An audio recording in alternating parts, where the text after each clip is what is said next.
All right. We've got the go-ahead. It is 6 o'clock, and we want to start right on time. So thank you all so much for being here tonight. My name's Matt Krause. I'm the commissioner here for Precinct 3. If you know, we're in the Gary Fickes Northeast Courthouse. Gary Fickes was the commissioner here for 18 years, did a fantastic job. So I always like to mention him and honor him and just thank him again for his service and everything that he did.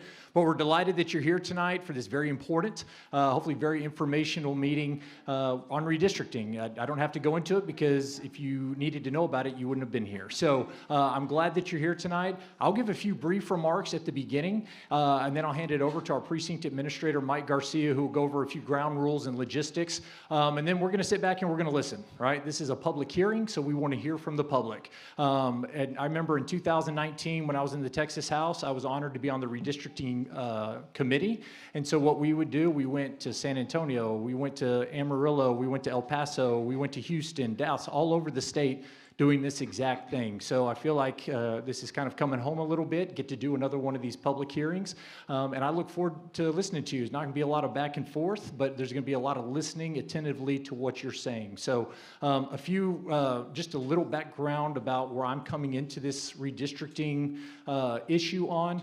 I've said from the very beginning, my entire goal, my entire purpose, my entire intention is to allow Tarrant County to go from 3 Republicans, 2 Democrats on the Commissioner's Court to 4 Republicans, 1 Democrat. That's my entire, well, hey, hold on. Okay, I appreciate the cheers and I appreciate the boos, but let's do our best not to do that tonight because we want to listen attentively to everybody. We want to be respectful and have civil dialogue.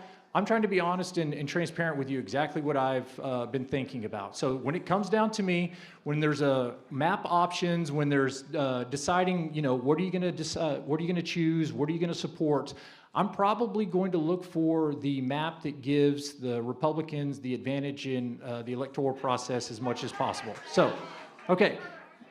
And you may disagree, I get that. You may agree, I get that. But I just want you to know where I am. So I did want to talk a little bit about the racial gerrymandering piece, because you hear that all the time. If we could, we hear a lot of that, racial gerrymandering. Again, I was in the Texas House for 10 years, so I went through a couple of those redistricting cycles, and I will tell you, in 2011, I heard the same charges that I'm hearing today: racial gerrymandering, racial gerrymandering, racial gerrymandering. There were a lot of lawsuits filed for that purpose. There were a ton of lawsuits filed for that purpose.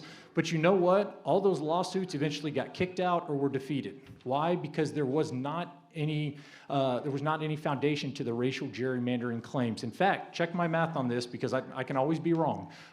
Check my math, but I think there was only 1 district in all of Texas in 2011 that was found to have been racially gerrymandered. So as much as they were alleging, okay, I'll get it to you. Do you know where that district was? It was in Texas. In Tarrant County. Do you know who did it? It was a Democrat district where the white Democrat had tried to draw in more African-American Democrats to dilute the voting power of the Hispanic Democrats in that. It was Lon Burnham who eventually lost to Ramon Romero. So in that, all those accusations of racial gerrymandering, all those lawsuits about it, only 1 did that, and it happened to be a Democrat district, not a Republican district. So then fast forward to 2021.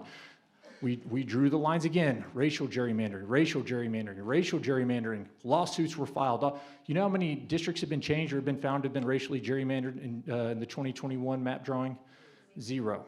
And so, again, we're hearing the exact same talking points from the exact same people with the exact same allegations that were proven to be false in the 2011-13 redistricting and now in 2021. And so I just want you to know that as you're hearing from all these people, racial, there's not been any foundation to it. Now, why are they hitting that so hard if they've lost so many times in 2011, if they've lost so many times in 2021? It's because the Supreme Court has said the only basis where you can really throw out the maps is for racial gerrymandering. Partisan gerrymandering, whether you like it, whether you don't like it, is constitutional. And the Supreme Court's not going to step in if it's a partisan gerrymander. And so that's why you have to allege that racial component, because that's the only way you can ever get into court to find relief, whether there's any basis to it at all. So I would just caution you, as you continually hear that racial gerrymandering talking point, look back at the track record and success of those same people who've been alleging that same thing for the last decade and a half. You're just not going to find much success there. And that's why I want to tell you unequivocally, 100% from the start, my purpose and intention is for a partisan purpose to increase Republican strength in Tarrant County. So that gives you a little bit of a background on me, how I'm approaching this. Since there's not a lot of back and forth questions being answered tonight, that gives you a little bit more insight to how I'm analyzing this, this entire issue. And so we're going to start hearing from you guys. I didn't want to take up much time. We have a few, not a few, all of our staff members here tonight. We have Ron Ford, I think is in the office, or here. Ron Ford is in the back. He's kind of our community outreach guy. If you need something or see something in the community, he'll help you out. Ariana Rains is our Deputy Precinct Administrator. If you need anything from her, she is the one who kept the office going during the entire transition. And then Maria Hogue, where's Maria? If you've called into our office and you've talked to anybody who's delightful, wonderful, and exceptional, that's Maria right there. And so she does a great job in our office. And then we have Mike Garcia, our new Precinct Administrator, Chief of Staff, who's done an amazing job. He's going to come up and give you a few ground rules and cover a few things. And then, like I said, we're going to go right into the public hearing. Really thank you for being here tonight, whether you're for redistricting, against redistricting, wherever you stand on here. Really appreciate you giving up your night to come and make your voice heard. It's great to have you here, and I look forward to hearing from you in a little bit. Thank you, Commissioner. As Commissioner Krause said, I'm Mike Garcia, and it is a pleasure that I have every single morning to be able to wake up and come work for you good folks here in Tarrant County. So I'm going to go over a little bit of the ground rules tonight. This is the boring legalese, but for those of y'all who are paying attention, I'm sure you want to hear it, and we want to make sure that you do hear it. So without further ado, I'll go ahead and go through that, and then I'll turn it over to you all. As I said before, thank you, good evening, thank you for attending today. If anyone requires translation services, particularly in Spanish, Vietnamese, or American Sign Language, please notify its staff member. We'll have somebody here who will be able to translate for you today. A little bit of background on this, if you didn't already know, I'm sure many of you already know, on April 2nd, 2025, the Tarrant County Commissioners Court approved an agreement with the Public Interest Legal Foundation to provide legal guidance and consultation on possible modifications to the Commissioner's district boundaries in preparation for the 2026 primary and general elections. Access to these materials, you can find them online. Right, handouts containing proposed redistricting plans are available also here in person at the sign-up desk, as you may have seen. They're on display here behind me. And they're also accessible online at www.tarrantcountytx.gov/redistricting. Okay, I get it, folks. Yeah. Additionally, attendees may scan the QR code on the handouts or display to access this information, as well as details on upcoming hearings. This is the last one in the ones that we have planned. Public participation and comment submission during this hearing. You will have the opportunity to share input regarding your opinions on the maps. Anyone who wishes to speak must complete, sign, and submit the public comment form at the sign-up desk outside. I think we're still taking those, so if you haven't filled one out yet, please make sure you have one filled out so we can call you. Each speaker will have a maximum of 3 minutes to present their comments, with time monitored by a timer up here. And for those who prefer not to speak publicly, written comments may be submitted via the Tarrant County Redistricting webpage referenced earlier, or through the QR code on display. So without further ado, I think we're ready to begin. Yeah. Our first speaker will be Joshua Moore. Following Mr. Moore will be James Ashby. Hi, I'm here on behalf of Representative Nate Schatz as his district director read off his statement. For over a decade, Tarrant County's precinct lines have remained untouched. Since the 2010 consensus, our county has grown rapidly, but our representation hasn't kept up. That ends now. I fully support the current redistricting effort and stand with the county Judge Tim O'Hare, Commissioner Manny Ramirez and Commissioner Matt Kraus for leading a fair and transparent process to give the people of Tarrant County the representation they deserve. Let's be very clear. This process is not racial gerrymandering. That's a tired and dishonest narrative from the radical left. Race was not a factor in drawing these maps. What was a factor? Population growth, community input, and the demand for an accurate representation. I fully support Map 1 option because it provides the strongest conservative representation for Tarrant County and best reflects the values of our growing communities compared to the other proposals. Tarrant County is the largest Republican county in Texas, and we intend to keep it that way. In the 2024, President Donald J. Trump won Tarrant County, and Republicans swept every single countywide race. That wasn't by accident. It's because our voters believe in lower property taxes, defending families, securing communities, protecting women's spaces, and promoting economic opportunity for every resident. We must protect that conservative future. The left would love nothing more than to flip this county blue and dismantle everything we've worked for. This redistricting effort helps ensure that doesn't happen by securing a fair and accurate representation for the next decade. I'm grateful for the strong principled leadership of our county officials. They didn't back down to political pressure. They stood for what's right, and I will continue to stand with them loudly and unapologetically to protect the values that make Tarrant County a conservative stronghold in our state. Following Yeah. Mr. Ashby will be Chris Wood. Now, and if I could just put in that disclaimer again, whether you're for or against, if somebody's saying something you agree with, don't agree with, let's give everybody the respect, the quiet, listening to everything that they're saying. Don't jeer, don't sneer, don't do things like that. There'll be plenty of time for us to talk afterwards, but tonight we want to hear everybody, no matter their opinion, and want to make sure that those opinions can be heard loud and clear. So let's keep the talking and the jeering and sneering to a minimum and just listen and fully participate. Thank you. Good evening, James Ashby. I'm a resident. No matter what happens, I'll be in District 3, but I've been involved with this process for a long time. It's long overdue. We've had 100 people a day moving into the county. They're not equitably arranged now. There's concerns about splitting some towns and others into different districts, Arlington in particular. It's right in the middle of it. It's just under 100 square miles, so it'd be very difficult to keep them in one district otherwise. After the Fifth Circuit ruled that coalition districts were unconstitutional, we have the latitude to make these changes. The current representation doesn't accurately represent what's happening in the county, as the Republicans have won every single countywide race for, 12 years or more, I guess. And I was at the County Commissioner 2 hearing Saturday, and I appreciate the Democrats' concern for the fiscal responsibility of having to defend a lawsuit, so that seems a little ridiculous. They didn't seem to have a problem with the mayor down there challenging it, but I think we got a good chance to fix this. The minute you were sworn in, the first question I asked is, are we going to be able to reconnoiter these districts? So I appreciate the effort. Support Map 1. Thank you. Tom, can I ask a question real quick? To our first two speakers, is it kind of awkward the way you're pointed? Is it kind of, do you think we could, maybe, think that's better? Are you good with that, Tom? Candace? Good? Okay. Yeah.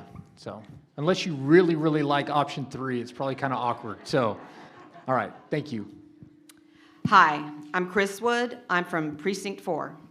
This redistricting is a clear attempt to redraw districts more favorable to the Republican Party and put communities of color into a single precinct.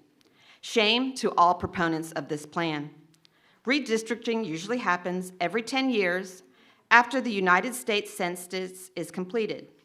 This rushed redistricting push circumvents the normal due process and the necessary diligence for careful consideration to ensure all groups are adequately represented.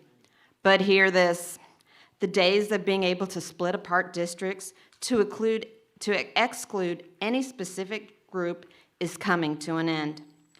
94% of all people approve of interracial marriages. Do you think most people approve of interracial marriage and then turn around and care about the color of the skin of their neighbor? No, of course not. People are starting to choose their homes based on proximity to work or locations they frequent, not on the color of the skin of their neighbors. In July, I am moving to a diverse area of blacks, browns, and whites, and the rest of Fort Worth will be following our lead.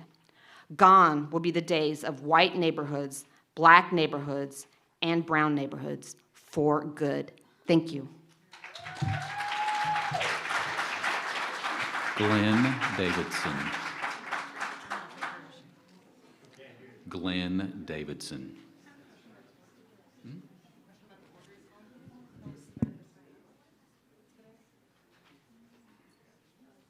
Thank you for giving us this opportunity. I'm Glenn Davidson. I'm a 40-year Tarrant County resident. Wasn't born here, but got here as quick as I could. I married a Texas girl who graduated from Eastern Hills, has over 125 years of history in Tarrant County through multiple generations. I'm a strong believer in the truth and the word that we see in Scripture, and I want to just be clear that that's what I stand for. The concept of gerrymandering has been a part of our political system going all the way back to the early 18th century. And it began in Massachusetts, which was today a very blue state. So it's not something that's new. The idea of getting partisan advantage is an integral part of our political system, and I support what we need to do. The fact that we have not adjusted the district boundaries in response to the 2020 census, I think, is a very, very serious deficit in our processes. And to say that we're acting too quickly because we're taking action now when we've delayed for 5 years, just doesn't ring true to me at all. And the statement about that there are people that want just white districts. Well, I live in South Lake, and let me tell you. Hey guys, we really just talked about this. Let's give everybody respect, I just no want to matter what tell they're you doing. about the houses and the families that live literally next door to me. I have a family that is from Honduras that lives right next door to me.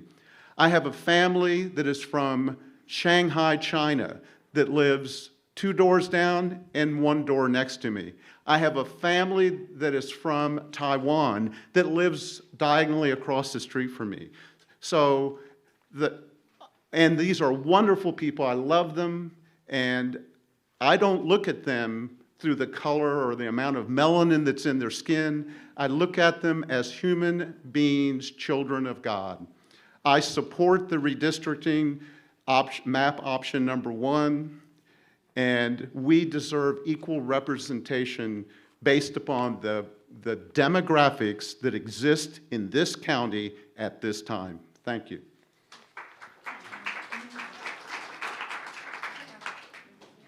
Allison Campolo. Following Ms. Campolo is Kevin Patrick. Hello, my name is Allison Campolo. I have lived in Precinct 3. I brought a presentation.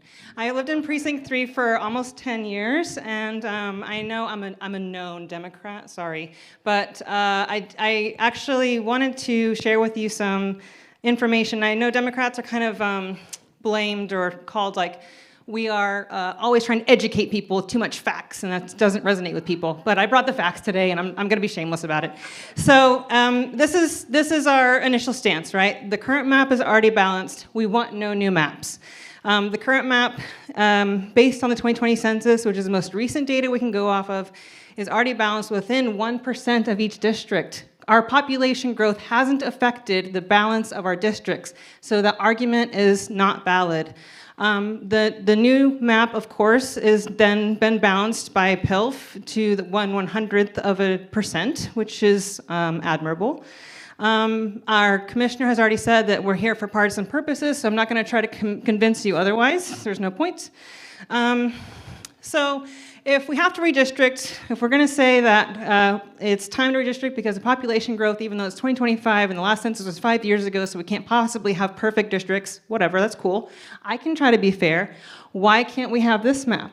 I have heard Republicans say, I've been listening at every single precinct public hearing, and I've heard people say, why can't we just divide it down 35 and across 30? I've heard this from both sides of the aisle. Why can't we? This is also balanced within 1/100%. And their districts retain their cities. We still retain Mansfield, Arlington, all of the Northeast, all of the Northwest cities. Fort Worth is evenly divided between the precincts, which I've also heard is Fort Worth needs a presence in all the districts. Okay, well, let's have a presence in all the districts. Why can't we have this map? Why do we have to have an advanced degree in cartography to read a map when you're really just trying to cheat geographically and geometrically? That's ridiculous. Okay, next thing that I keep hearing, because I do listen and I try to be fair, we keep hearing Tarrant County is very Republican and we've swept every race. Okay, so actually the brilliant Mark Clayton said at a recent public hearing, she said, if you look at the data, I have 30 seconds, I'll do good. If we look at the data, we're not seeing that Republicans are winning by 70%. Having a 4-1 court is totally unbalanced. And I thought, maybe I can bring the data to the meeting instead of people going to the data. Look at this. Look how even this is. Not only is this 50-50 even with top county-wide races, Democrats won Tarrant County 3 times in the last 10 years. You're being totally not factual. Oh, and I'll leave this up, but you can come see. I didn't cherry pick races. I brought a bunch. I know I'm over time. Okay. Yep, thank you. I'll leave these up and you can come view them at your leisure.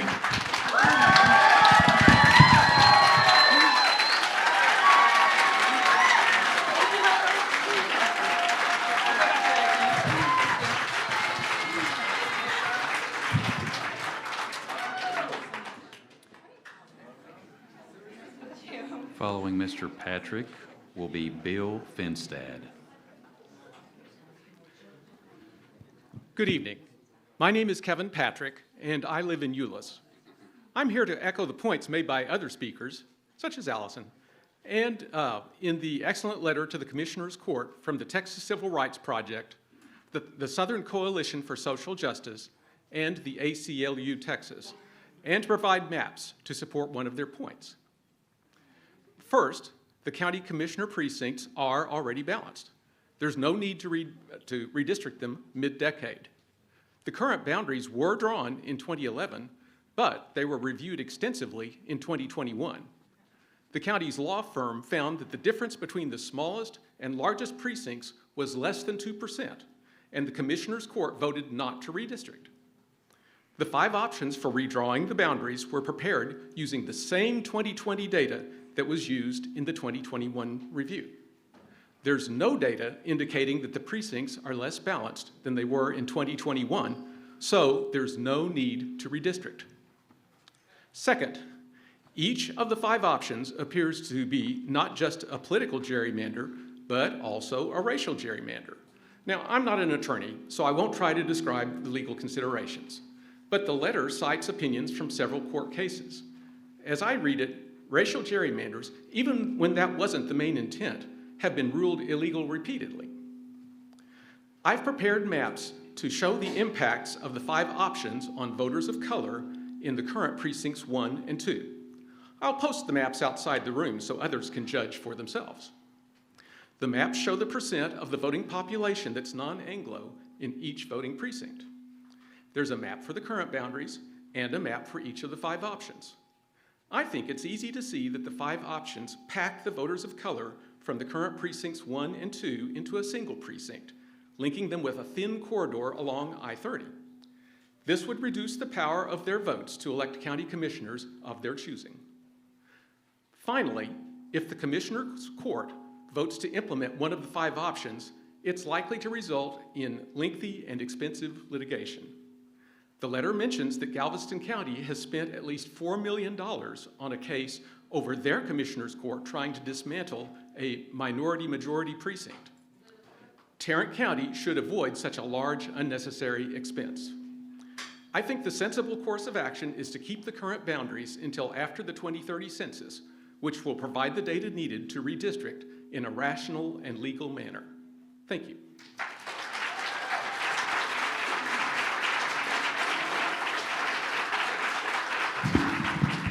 Following Mr. Finstad will be Larry Learman. Hey there, thanks everyone for coming out. I'm not going to waste your time with this civics lesson. Everyone's probably pretty engaged already. I did want to take the opportunity, since there's a lot of civically minded people, I'd like to encourage people to continue on that, to take action when you have any local elections. Be sure to run for them, regardless of what your chances might be. Outside of that, in consideration of everyone else's time, I'm going to keep it brief. Mr.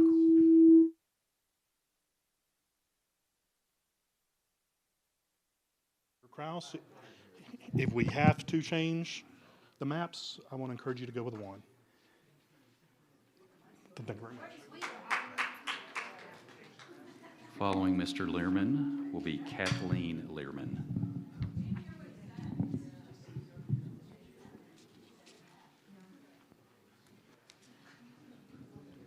Hi, my name is Larry Lehrman. I've been a member of, or a resident of Colleyville for nearly 40 years. I'm very much in favor of option 1 map. Thank you.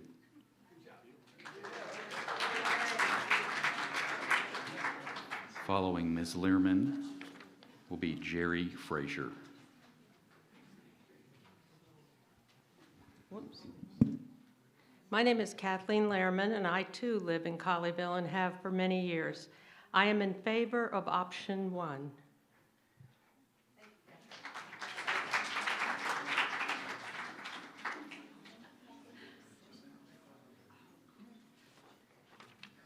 Following Ms. Frazier will be Fran Rhodes. Hi, I'm Sherry Frazier. Thank you. I'm from North Richland Hills. We are changing demographics. We've got people coming in. I think option 1 looks like the fairest map that we need. It's not just about, oh, let's make it all Republican, let's make it all Democrat. It's about what's fair. And I actually think option 1 is the one that we would be best off with as a county. Thank you.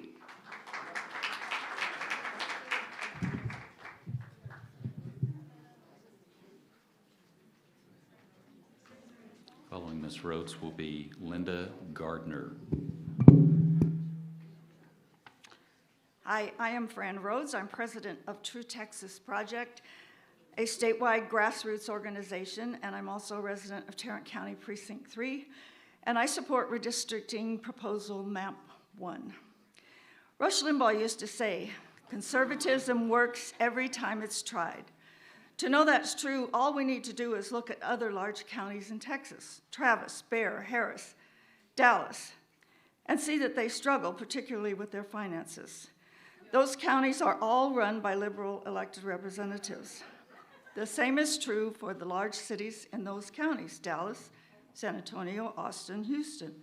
While Fort Worth thrives and has now become the 11th largest city in the country under conservative leadership. This redistricting proposal is not about race, as some would have us believe. It's not even really about politics. It's about good governance. And good governance comes from leaders who are dedicated to conservative principles, because conservatism works every time it's tried. In Tarrant County, under strong conservative leadership, the Commissioner's Court has reduced property taxes 2 years in a row. They've added a county homestead tax exemption and increased it to the maximum. They've eliminated $58 million from the budget by cutting waste and abuse. And they have changed from a culture of spending to a culture of responsible financial stewardship. They have also returned to a respect for spiritual guidance. That's what I consider to be good governance. When my family moved to Texas in 1994, we could have purchased a home anywhere in the DFW area. I don't know why we ended up with Tarrant County, but I'm glad we did. I'm proud that we have Judge Tim O'Hare leading the county, and delighted that my commissioner, Matt Krause, representing Precinct 3. I'm also glad to have Commissioner Manny Ramirez representing Precinct 4, and I appreciate his devotion to strong conservative principles.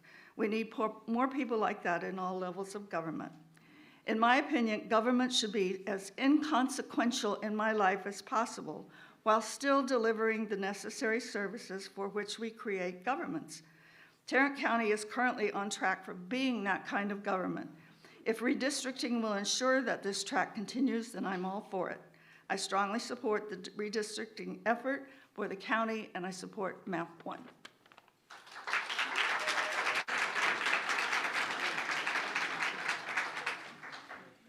Following Ms. Gardner will be August Schilling. My name is Linda Gardner. I've been a Grapevine resident for 27 years, and I fully support option 1. Thank you.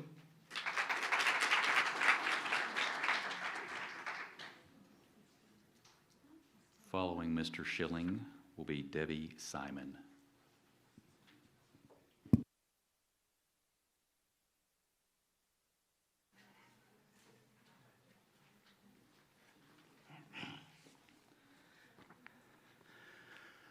I've lived in Tarrant County for a total of 40 years. I appreciate this opportunity to speak truth to power. In 2021, Tarrant County Commissioners Court studied the changes in population throughout the county as to any effect on an imbalance between commissioners' precincts.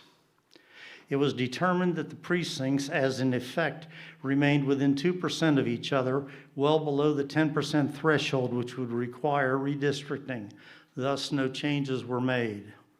In this county, in which partisan elections on overall balance fall within a few percentage points, generally favoring Republicans by small margins, the current commissioners' districts result in a commissioners' court weighting of 60% Republican.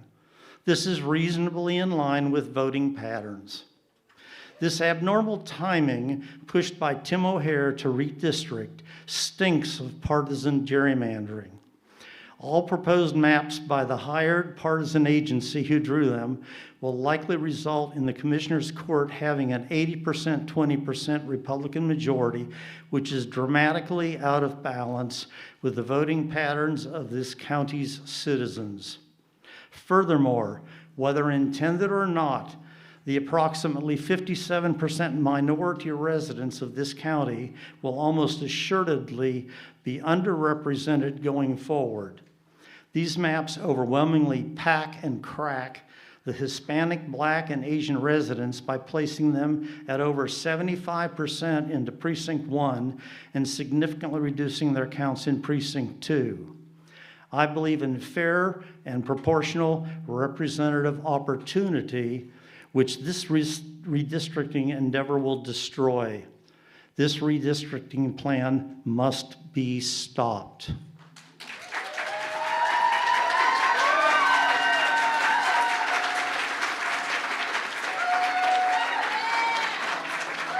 Following Ms. Simon will be Lucilla Seri. Hi, my name is Debbie Simon. I live in Precinct 3.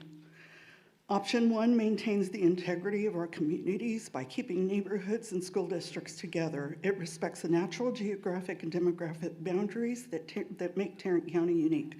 Rather than dividing communities for political gain, this map prioritizes continuity and cohesion, values we all depend on in order to build trust in our institutions. I wasn't going to go here, but so many people are. I'm Hispanic. That makes me brown. I'm married to a white Jewish man. My sister is married to an African American, and I have half Hispanic, half African American nieces and nephews. My brother is married to a full-blooded Sioux Indian. There is diversity in my family, but I refuse to play the victim as a Hispanic woman that white people don't want me in their community. I am in the community, and I will be there for a long time.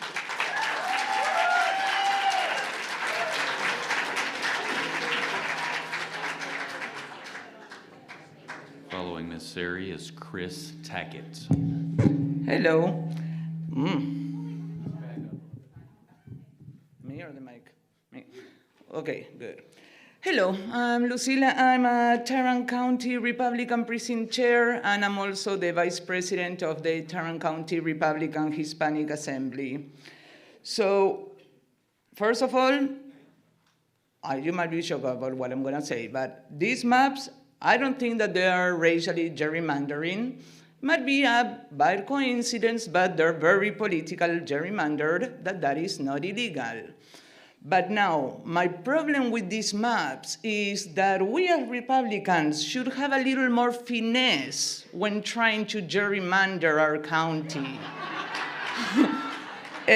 Precinct 2, Andy Wen lost to Alisa Simmons in 2022 for 3%.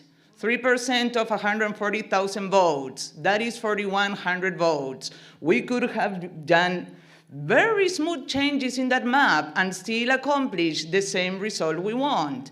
Now we're pissing off the Democrats by doing this. And what do piece of people do? They go out and vote. So that's why I'm for gerrymandering, but I'm not for these maps. Thank you.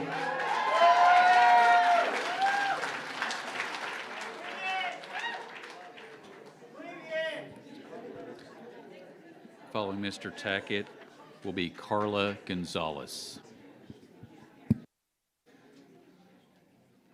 Tarrant County is made up of 57% Black, Brown, and Asian community members per the 2020 census, which is what all of the maps behind us are based on. When you look at Precinct 1, it is 66% community of color. In Option 1, which is obviously the favorite here, it takes that to 78%. That is packing the precinct. In Precinct 2, it's currently 60%. It would drop to 45%. That's cracking. Precinct 3 would move from 36 to 41. Precinct 4 would go from 51 to 50. Section 2 of the Voting Rights Act ensures redistricting plans don't dilute the voting strength of racial minority groups, which are our communities of color.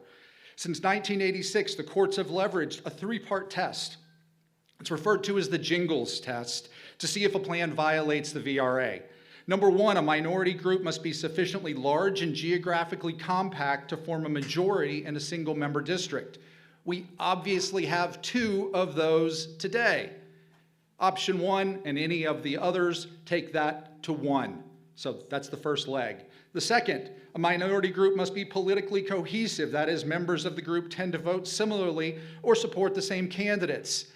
Allison had the map that shows the outcomes of the 2024 election in the red and blue. Overlay that with any of these, and it's dead simple obvious. That's 2.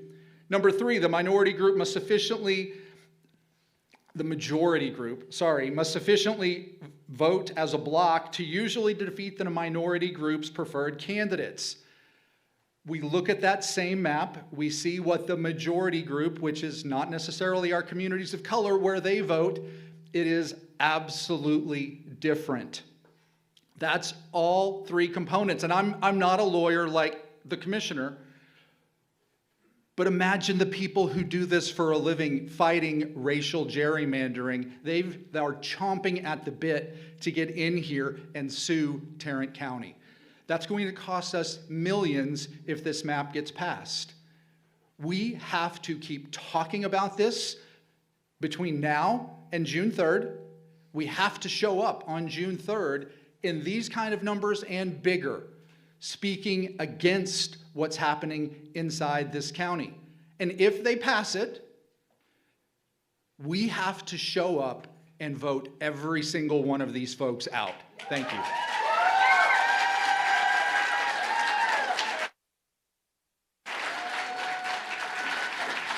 And Ms. Gonzalez will be Sue Reed. My name is Carla Gonzalez, and I live in North Richland Hills. I am in Precinct 3. I support the redistricting map, Option 1, and I support Judge O'Hare, Matt Krause, and Manny Ramirez in this redistricting. Thank you. Following Ms. Reed will be George Dodson.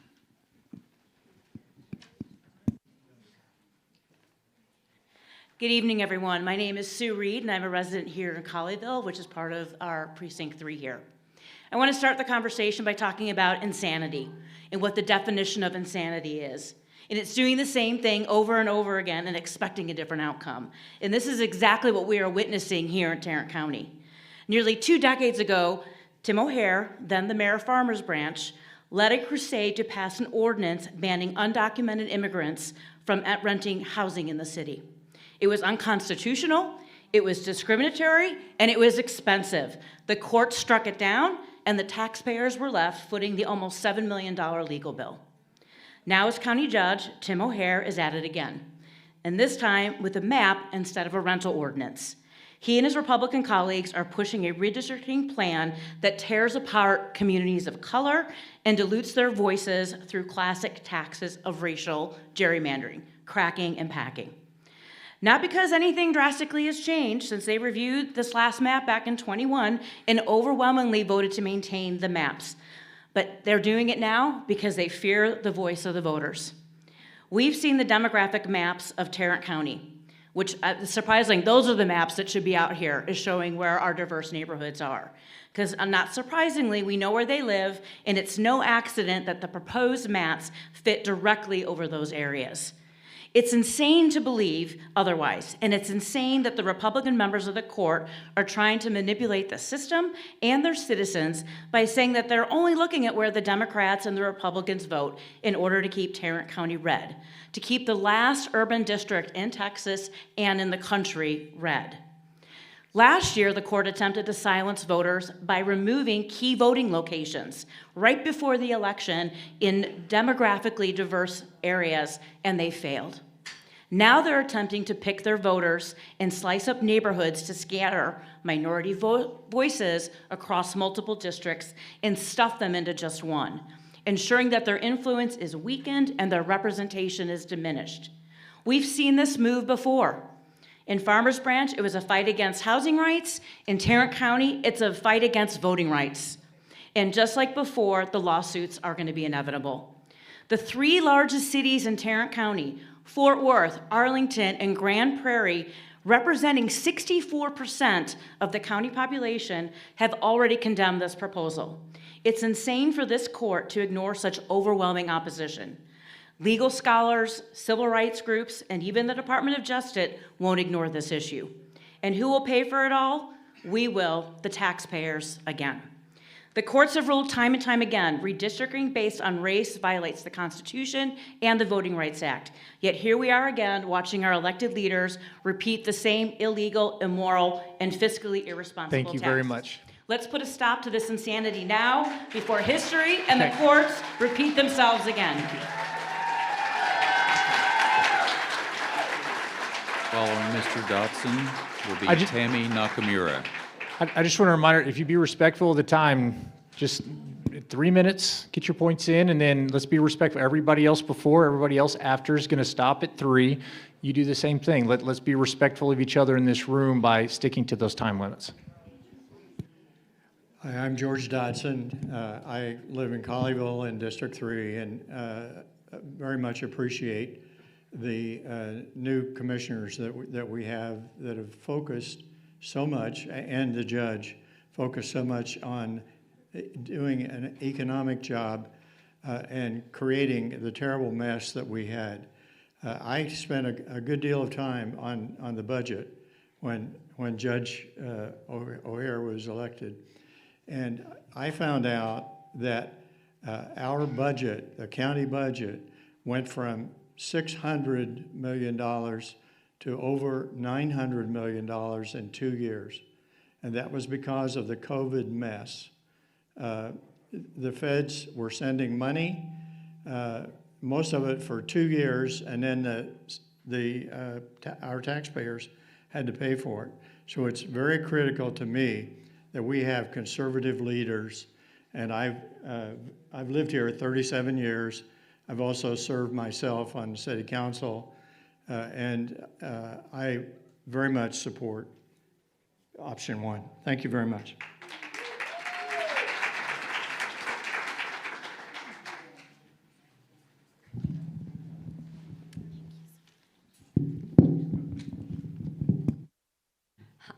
Hello, I'm Tammy Nakamura, and I live in Tarrant County, and I live in Colleyville, and I've lived there about 27 years.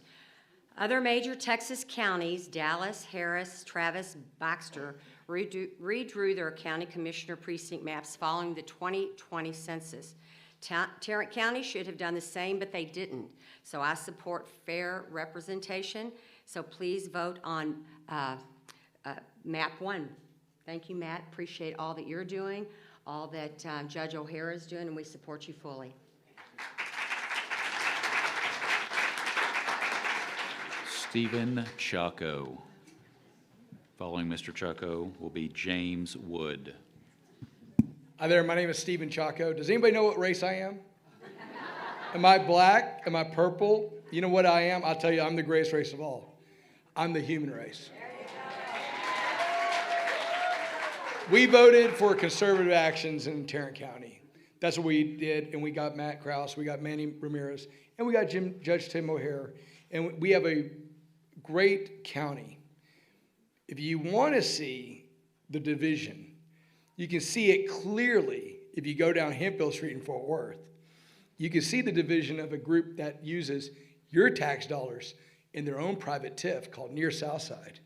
That's also the Moncriefs. If you want to see real racial discrimination, you can see it in Fort Worth in downtown that Sasha Bass is using your tax dollars into a private TIF. We have Ann Zeta outside. Ann Zeta ran for city council. She tried to rezone all her street on Hemphill. I got 260 petitions signed, and I stopped that rezoning of us going into their way of doing things. If you want to see the problems in Fort Worth or all in Tarrant County, I will show you personally what I'm going through in hell when half of my real estate is historical overlay and the other half is not. And because of my Republican values, the city of Fort Worth refuses to take that historical overlay off. But when the black Democrat went to Stop 6 and said, take it off, they took it off because of the Fair Housing Act. You want to see it? Come to me. I will show you. But this is not it. We voted for conservatives. We want conservatives to do the right thing. We're so proud of you, Matt. We're so proud of Manny. We're so proud of Judge O'Hare. Thank you very much.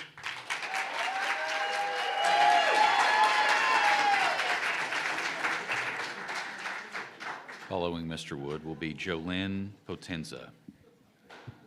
Hi, I'm James Wood from Euless, and not all of us voted for this.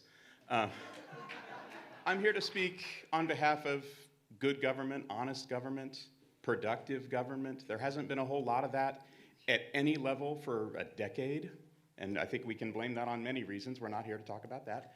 But, we came here talking about fair districts and proposing alternatives. I brought one myself. Other people did too. But, Commissioner Krause, I live in your district, hello, sir, gave up the game immediately, coming in saying he wants to make a 4-to-1 commission because he can. Because Texas has weak voter initiative laws, commissions are very powerful in Texas, they can do it. That's the only reason. Not because the voters want it. The voters are not 80% Republican. The demographics show that. It's getting bluer every year. That's why they're doing it now. And, I wanted to talk about which demographic goes into this district or that district, but they made it easy. They've given up the game. And just because the county is growing, and it is, and we should have redistricted sooner, you don't have to go hire Ken Blackwell and a bunch of failed politicians and their lawyers who do nothing but make money off of these ridiculous maps and the lawsuits that result. You can hire honest map brokers. You can have an honest process. Tarrant County is a 50-50 county. We all know it. The governor knows it. The commission knows it. You know it. So have a commission that's more balanced. Have maps that are more balanced. It's not that hard. I did it myself. Took 10 minutes. Didn't cost a dime. It is possible to have good, honest governance. It's possible to have people who work for your communities, for your needs, and who don't come here. It takes a lot of courage to do this, to stand for public election, to knock on doors and beg for money and beg for votes, and to get elected to serve your neighbors, and then to use that power to do this. And there are so many real problems in the community that need real action. We do have a tax crisis. We do have housing and education crisis. We don't have a map crisis. Somebody invented this. So there's only so much we can do in the moment. I'm glad we're here to talk. We're here to be respectful, to listen to each other, because we are a community. But we also have a right to vote. Your vote is yours, not anyone else's. Those 5 commission seats, there are people in them, but they belong to you, not to anyone else. Don't ever let anyone take that from you. You're going to get to go to a ballot in 2026, 2028. Names are going to be on those ballots. Remember this night. Remember the smiles. Remember the maps. And vote for a real future. Thank you.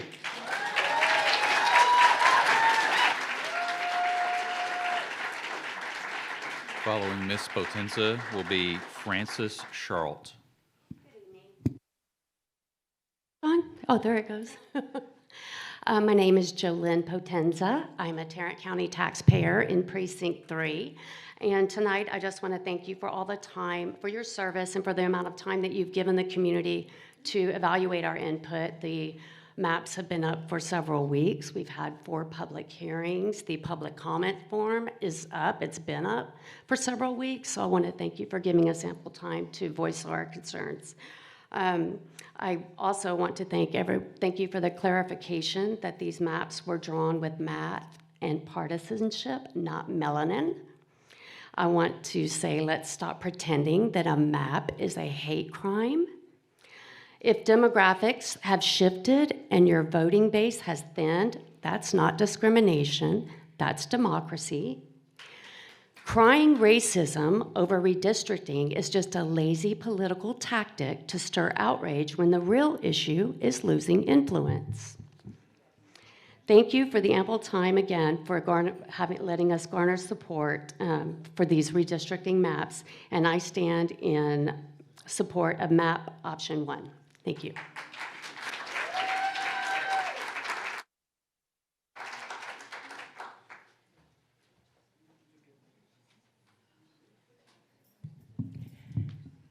My name is Frances Charlie. I serve on the South Lake City Council as a council member, and I want to thank the commissioner for giving us time to do this, and the commissioners in general for providing all the opportunities for input. I'm speaking to express my support for the ongoing Tarrant County redistricting process. It's notable to see an approach that allows residents to provide input on how communities are represented. You are getting input, please don't ignore that. It's time to update the county commission precinct lines. These maps have not been redrawn since 2010, and they no longer reflect the growth and demographic shift in Tarrant County. Tarrant County has grown nearly 20% since we last redrew districts in 2010, from 1.8 million to 2.3 million residents. While other major Texas counties revised their maps after the 2020 census, Tarrant County did not. This delay was irresponsible and needs to be corrected. And not every boundary adjustment is some grand conspiracy to silence voters. Map option 1, thank you. Map option 1 provides an accurate representation of Tarrant County's current population. It reflects our values, respects our community, and reinforces the strong Republican foundation that makes Tarrant County the largest red county in the nation. I encourage and support the Commissioner's Court to adopt map 1. Thank you. Tori Marshall. Following Ms. Marshall will be EJ, it appears to be Garrison. Hi, I'm Tori Marshall. I'm actually a voter in Manny Ramirez's District 4. Couldn't make it there, so I'm here. I also live in Keller ISD, and I see a lot of parallels between what's happened over there in the last few months and what is playing out now with our county commissioner's power-grabbing redistricting plan. So I'm here today to give a warning to the court about what may be to come. I've been fighting against the school board and KISD and their consolidation of power for the past several years. In their most recent power grab, 5 of our school board members attempted to split Keller ISD along socioeconomic and racial lines. And while those board members, much like the orchestrators of this redistricting scheme, can yell and scream all they want about their plan not being racially motivated, even conservative lawmakers in Austin were pretty put off by their blatant attempt to cut off 3/4 of their district and silence a huge part of the minority electorate there. The Keller ISD board majority has thought for years that they were untouchable. They were winning board elections by pretty big margins, but they learned just earlier this month that they were not untouchable when the candidates who have been fighting this board for years won their highly contested races in a landslide. You see, that board tried to redraw their district, and it awoke a sleeping giant in North Fort Worth. The board has since been inundated with lawsuits, and we may not even know how much this whole debacle has cost us for quite some time, but I can guarantee you that taxpayers don't like their hard-earned dollars being spent to defend dumb plans like this that they never asked for in the first place. Along with the lawsuits, people who had voted that board into power aligned with us on the other side. There were Republicans saying they had never voted for a Democrat in their lives, but they knew their own people had gone too far this time, and they decided to break with party lines and vote for people they knew would do the right thing for their district.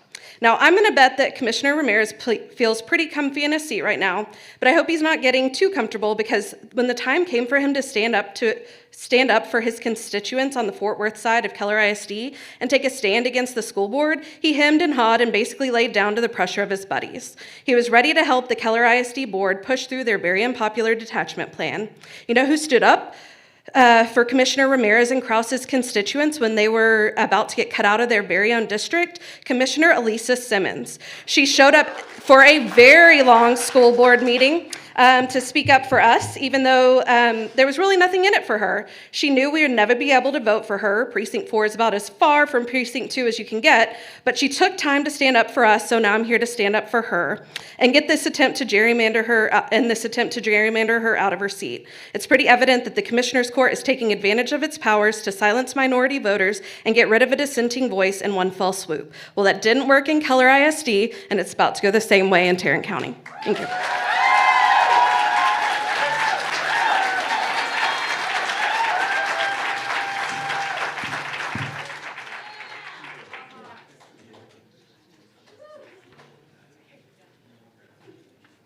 Following Mr. Garrison will be Bob Centraco. So it's not EJ Garrison, it's EJ Carrion. From 2010 to 2020, the number of white Texans under the age of 18 fell by 43%. But the overall number of under 18s in Texas grew by 413,000 because of a surge of the number of Hispanic and African American children. Children from these groups, however, deal with a lot more poverty. This is the first time I'm really hearing Hispanic and brown voices, as I was at Commissioner's Court and not a single black or brown person stood up for redistricting. It must mean if you're Hispanic and rich, it is okay. From 2003 to 2024, everyone's excited about that new Fort Worth hitting a million, passing Austin and all that jazz. But if you actually read the article, Fort Worth was 5th largest numeric increase of all U.S. cities, adding 23,442 residents over the span, trailing San Antonio, Los Angeles, Houston, and New York City. Liberal cities. In Tarrant County, let's look at the data. Fort Worth dominated the growth over the suburbs. Arlington added the most with 2,469. That's why they want to gerrymander it. But that is still under 1%. Saginaw had a high percent, 2.87. But if let's go around here actually. Southlake added 134. Grapevine, 58. Keller, -5. Bedford, -6. Hurst, -89. And Euless, -105. You see this man right here who's selling you book bans and 10 Commandments in schools? The people to the east are no longer calling it Dallas-Fort Worth. They call it Dallas-Frisco-McKinney. They laugh at us. They're building airports. The economic development over there is pretty crazy. So number one, there's clear ramifications. By doing this and allowing this to happen, they get a 4-1 at Commissioner's Court. So even if Commissioner Simmons became the judge, they would still have a 2-3. So by 2030, when we actually are supposed to do this, we still can't fix this mess. And even that means in 2040, the migration patterns won't solve it. We're talking about something that's going to impact us for decades. So what I need you to do is I need you to bring every human in your family to June 3rd, 10 a.m. at Commissioner's Court. And if they're going to do this, I want them to see every black, brown, hijab, every single person so that they do it in front of our faces. And I need you to keep every city council member who hasn't voted unanimous against this ridiculous way of redistricting. We need to keep them all accountable for unanimous. That includes Fort Worth. Maddie Parker, you're no different than Manny Ramirez. All right? Let's make it happen.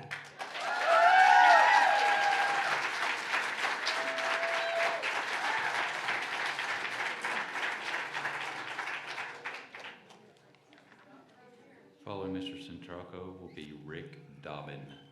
Hi, I'm Bob Centraco. I'm a voter in Precinct 3, and there was a wise man that said something along the lines of, no short speech is bad, so I will adhere to that. I'm here to weigh in on the aspect of redistricting, of good governance, and based on the 2025 demographics, which we should be seeing to support in option 1 of the maps. It's been 15 years since this has been redistricted, and it's clearly overdue. With the addition of approximately 100 families per day coming into Tarrant County, the distilled aspects of this need to be identified and put in place with option 1. Other counties have redistricted, and several have done it many times, so this is not new.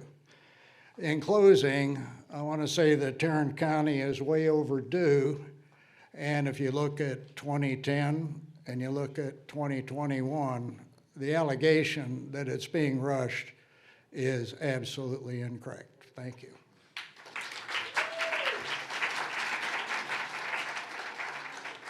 Following Mr. Dobbin will be Samuel Hallerman. Good evening, everyone. This is the audience is here.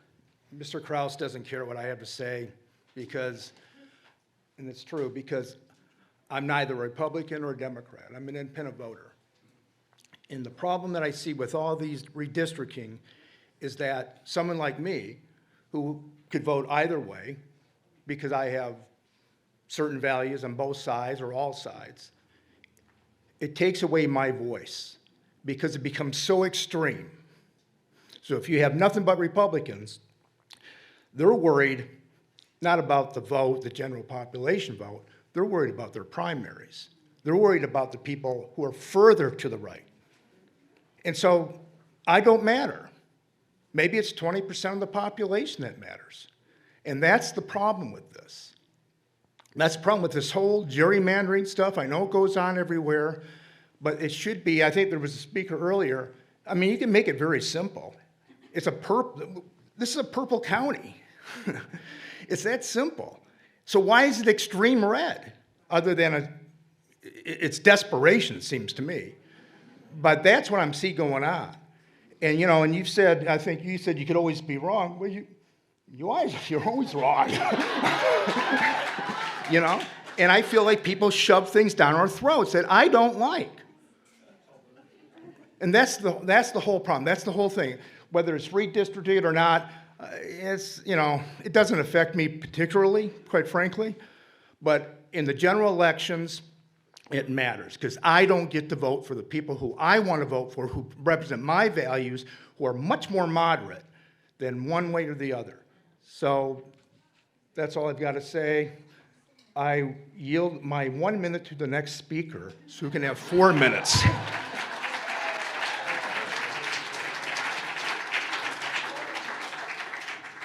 Following Mr. Hallerman will be Paula Partridge. Just so you know, it doesn't work like that. So, and you've channeled my wife more than anybody else tonight. You're always wrong. I've heard that many times. So, thank you for your thanks for being here. Can everybody hear me? Mr. Kraus, you said that you want to let us speak because you said most people here probably wouldn't have questions. But that's really all that I have is questions. So I feel that there has been a real lack of transparency in the way these maps are drawn. We've not been told what data you guys use. If you have data that's better than the 2020 census, I don't think you do. So I guess that would be one of my questions. What data did you guys use to draw these maps? I said there's not going to be back and forth. I didn't say nobody had questions. I just said this is for our chance to hear from y'all. We want to continue to hear from you. So please continue. I'd love to hear what you have to say. I'd love to hear what you have to say.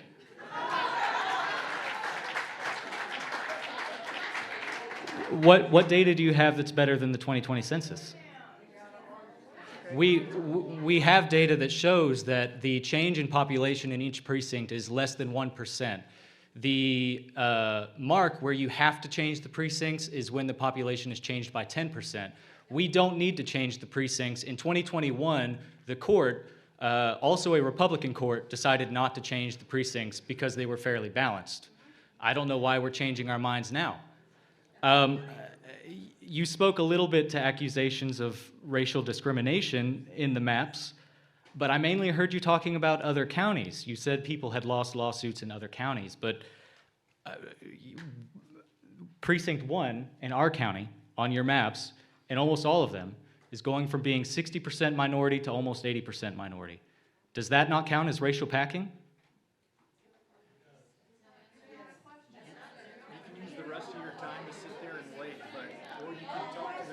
What? So I mean, you're a lawyer. You're a legal expert.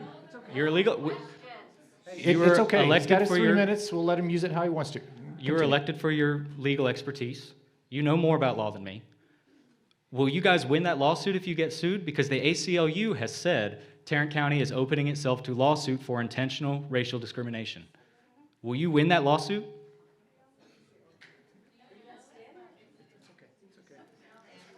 He's not going to answer questions. So he's a lawyer. He's trained not to answer questions because if he answers questions, he might lose the lawsuit. Hey, no matter what side you're on, let's let them have their 3 minutes. Let's not interrupt. Let's let them have their 3 minutes. I have one last question. Okay. I did submit a map. When will I be receiving feedback? So what's the point of having us submit maps if we're not going to receive any feedback on them? How are these being considered by the county in any way? Thank you.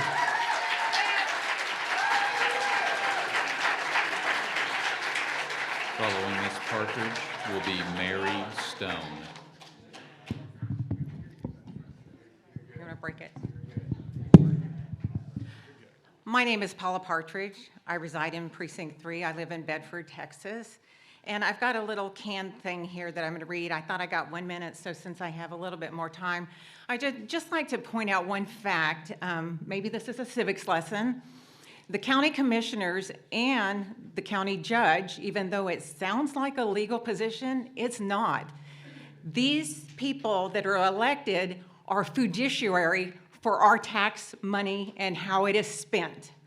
So let's just start with that. You don't have to be a lawyer. You don't have to be a judge to be a county commissioner that is there for us and our tax dollars being spent.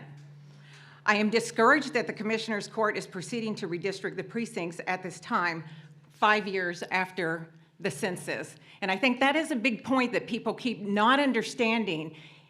This is atypical, and not any local, state, or general elections federally do any redistricting in a 5-year period after the census was done. And it should not be done now Because we've clearly stated it's been less than 2% in every 4 of these districts, which is way less than 10%.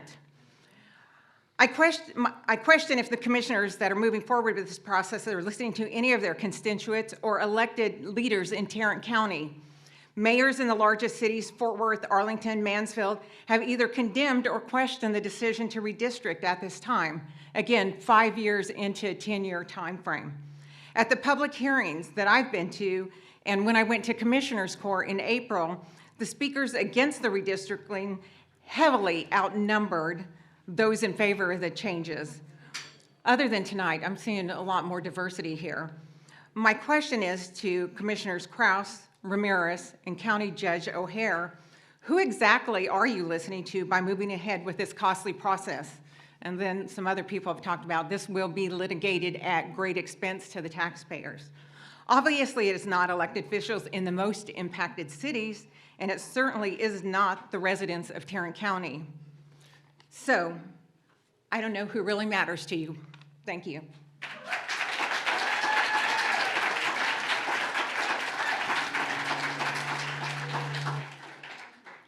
Following Mary Stone will be Diana Boger. Mary Stone up next.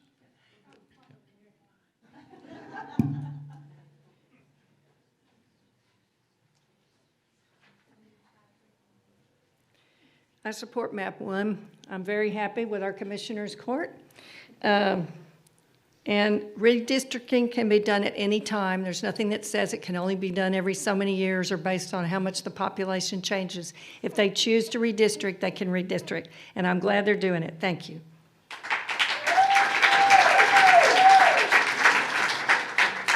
Following Ms. Boger will be Teresa Coburn.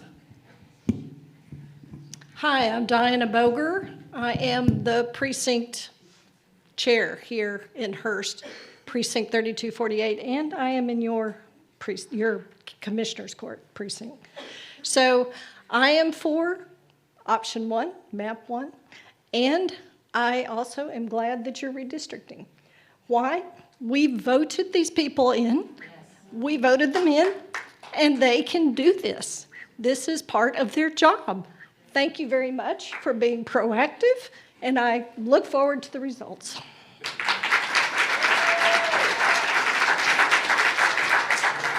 Following Ms. Coburn will be Heath Shiflett.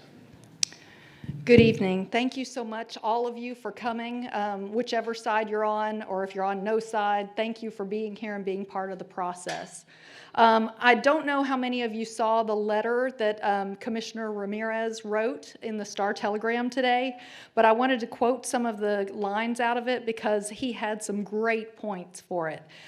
He talked about how his responsibility was to help preserve the kind of leadership that has served Tarrant County well. Conservative leadership has kept taxes low, prioritized responsible spending, upheld the rule of law, and maintained the quality of life that makes our county one of the most desirable places to live in Texas. And we've seen other places that has not been the case, and that has been a detriment to the people who live in those places. And so one of the things he points out is the breakdown of our county demographics, and it is about 18% Black, 30% Hispanic, and 42% white, and the current Commissioner's Court is 40% Black, 40% white, and 20% Hispanic. And what this demonstrates is that voters in Tarrant County choose their leaders based on values and merit, not on identity. And so I think that those comments were really great. I support map number 1, and I've lived in this county for 30 years, and I think that it is a wonderful place to live, and let's keep it that way.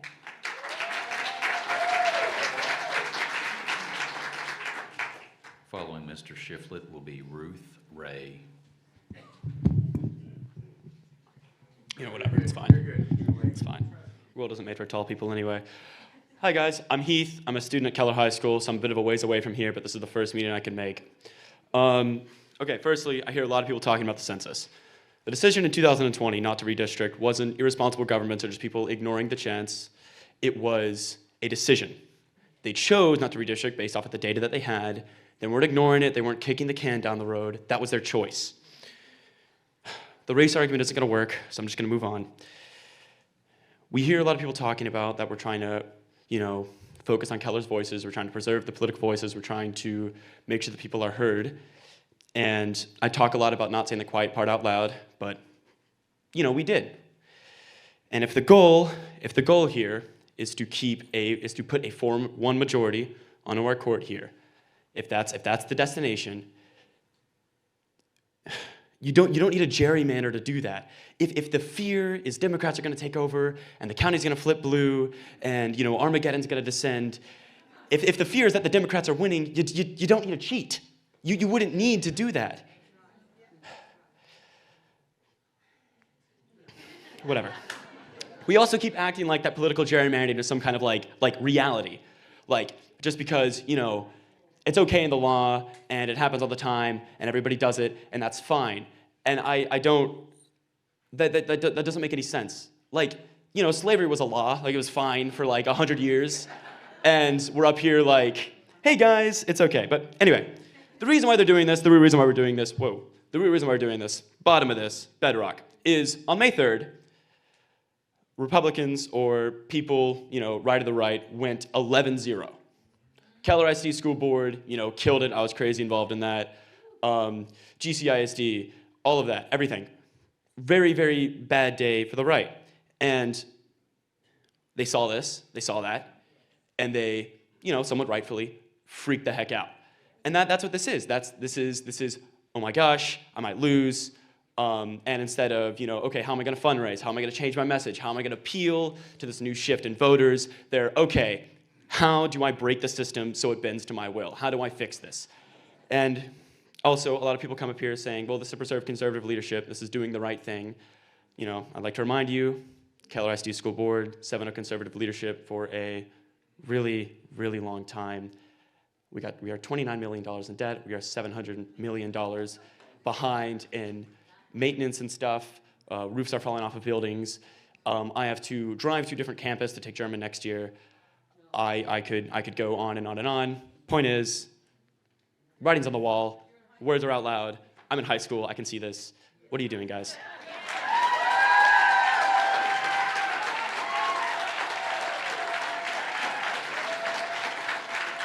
Following Ms. Ray will be Ruth. Following Ms. Ray will be Barbara Reinig. Hi, my name is Ruth Ray, and I'm here in my individual capacity as a longtime resident of Precinct 3. I'm a fifth-generation native Texan, but spent several years in other parts of the Southwest and Southern California before returning with my husband and daughters to Texas in 2011.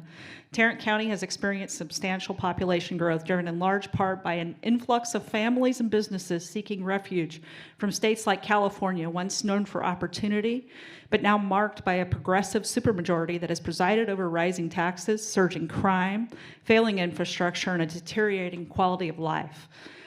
The exodus from California has been led not only by families, but by some of the largest and most influential companies in America. SpaceX, Tesla, Charles Schwab, Oracle, and now Chevron, all choosing Texas for its business-friendly climate, environment, and commitment to sound governance. These moves are not just economic decisions, they are votes of confidence in areas where leadership still values public safety, responsible spending, and infrastructure that supports daily life, not burdens it. Unlike California, where sky-high housing costs, energy bills, regulatory overreach, and public safety failures drive people away, Tarrant County offers a stark contrast, a place where leaders still understand the fundamentals of good governance. It is no accident that so many are choosing to make this county their home. Why would someone leave a location where you can go to SeaWorld, Disneyland, the beach, and a ski resort in the same week without ever driving more than 2.5 hours? The answer is leadership failure. My family experienced leadership failures firsthand in Southern California, the degradation of public schools, tent cities, and the personal impact of rampant crime, including the brutal assault of a terminally ill relative of mine by multiple attackers in an alley. This loved one was never the same after this violent, life-impacting event and passed away just a few short months later. This is what's at stake when safety and competence are not prioritized by local government. Now more than ever, redistricting must reflect the will and the needs of a growing, thriving population and ensure that Tarrant County remains a place where families can prosper and feel safe. We must have capable, fiscally responsible leaders at the helm, leaders who will preserve what has made Tarrant County a destination for those fleeing dysfunction and a home for those seeking a better future for their children. I fully support your redistricting efforts.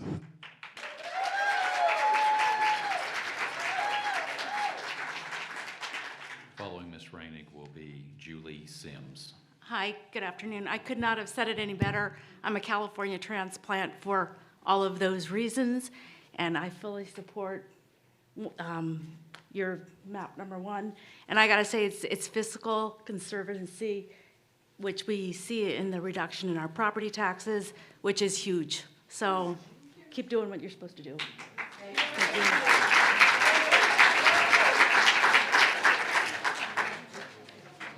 Following Ms. Sims will be Sandra Cooley.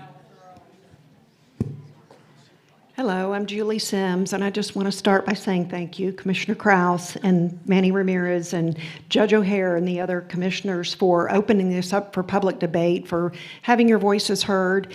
And I want to just say it's long overdue, long overdue. You've already said it's constitutional and legal, and we can do it. So why won't we? Thank you for doing that. Thank you for standing up and having the courage to do that, the whole court that's doing that. Thank you very much. And I support MAP 1. Thank you.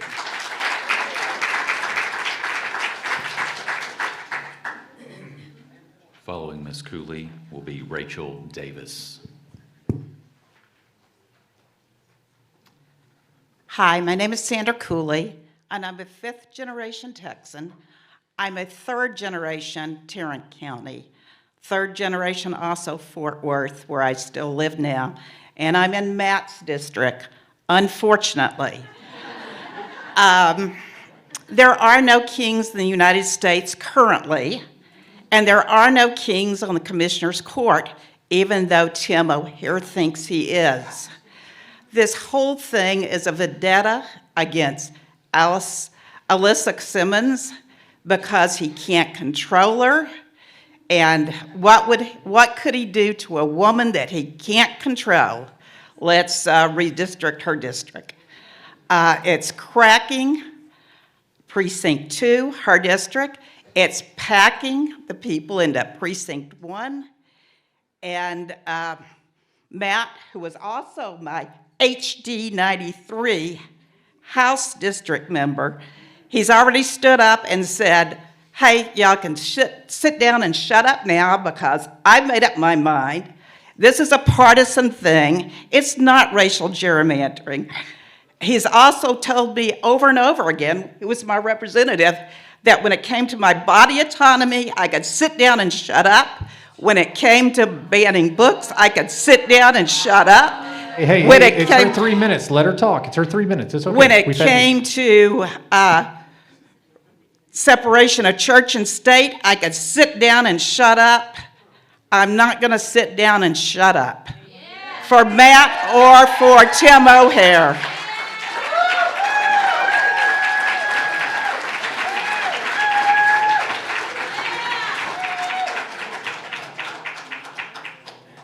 Following Ms. Davis will be Renee Thomas. Hi, my name is Rachel Davis. I live in Fort Worth in Precinct 1, although if any of these maps were approved, I'd be moved to Precinct 2. I oppose redistricting. None of us dispute that the county has grown. It's grown a ton. None of us dispute that we love where we live. And we agree that the district lines should be reassessed when we have new data. These maps are based on already out-of-date data from the 2020 census. There's absolutely no reason to reevaluate now when we're going to have to reevaluate again when we have accurate data in 2030. Redistricting mid-cycle like this, using old data, is a waste of taxpayer dollars. I understand that some people didn't like the outcome of the last redistricting process. There was a process. Not only did the group vote on it, but there were multiple public hearings. I looked up the archives last night to see that. I also don't like lots of outcomes for lots of things. Unfortunately, this isn't fiscally responsible to pay for this mid-decade redistricting and then again pay for a third in 2031. Precincts 1 and 2 would be mangled by these sudden changes, which will be disruptive and costly for the residents there.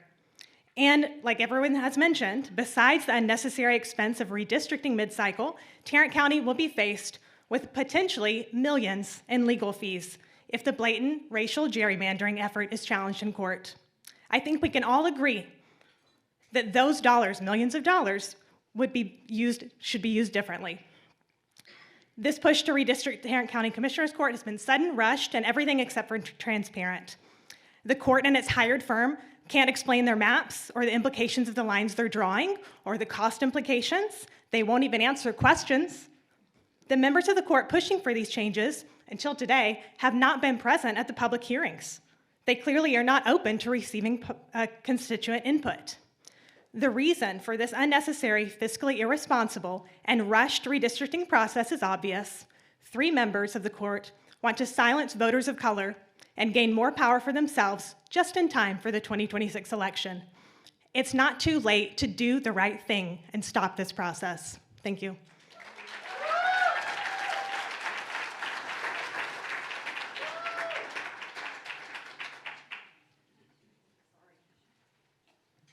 Following Ms. Thomas will be Carol Widman. Hello, my name is Renee Thomas. I'm a Tarrant County taxpayer in Precinct 3. Apparently, I'm one of the ones that's supposed to be silenced, right? I have lived in Tarrant County for 18 years. I've seen the growth. Commissioner Krause, thank you for your honesty and transparency in stating the purpose of redistricting, which is to gain a Republican seat. This is practiced all the time. It is constitutional. This is good governance, and I don't know about you, but I want to keep my taxes down under conservative leadership. I support MAP 1. Surprised? Maybe. It's redistricting cannot be racist. It's a mathematical and legal process based on population and partisanship. It's not prejudiced, and it's not based on skin color. I urge you to vote MAP 1. Do the right thing. Thank you.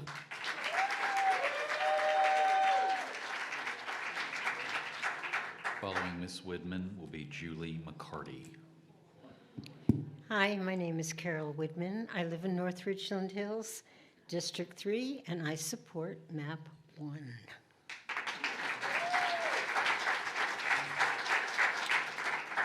Following Ms. McCarty will be Fred McCarty. He's not here, he got called away. Then Lizzie McCarty. Great. Hi, I am Julie McCarty. I am the CEO and founder of True Texas Project. I fully support MAP 1. I do have a message for Allison, who seemed to be worried that we all don't like that Democrats argue with facts, and I've literally never, ever complained about that. Never will hear that. So you can rest assured that that's true. I also want to say that I supported Matt. I donated to Matt. I encouraged Matt when he was thinking about running. So I am a fan of Matt. The times I have not been a fan of Matt are when he is too nice. I often am frustrated because Matt is so nice. So for someone to stand up here and say that Matt is constantly telling her to sit down and shut up, you're lying. You're just plain lying. So one more thing I want to say before I sit down is that a lot of you know Lee Wamsgone. She's another activist here in Tarrant County. Her mom died yesterday, and she wanted to be here, and she couldn't. So I told her that I would let you know that she supports MAP 1 as well. Thank you.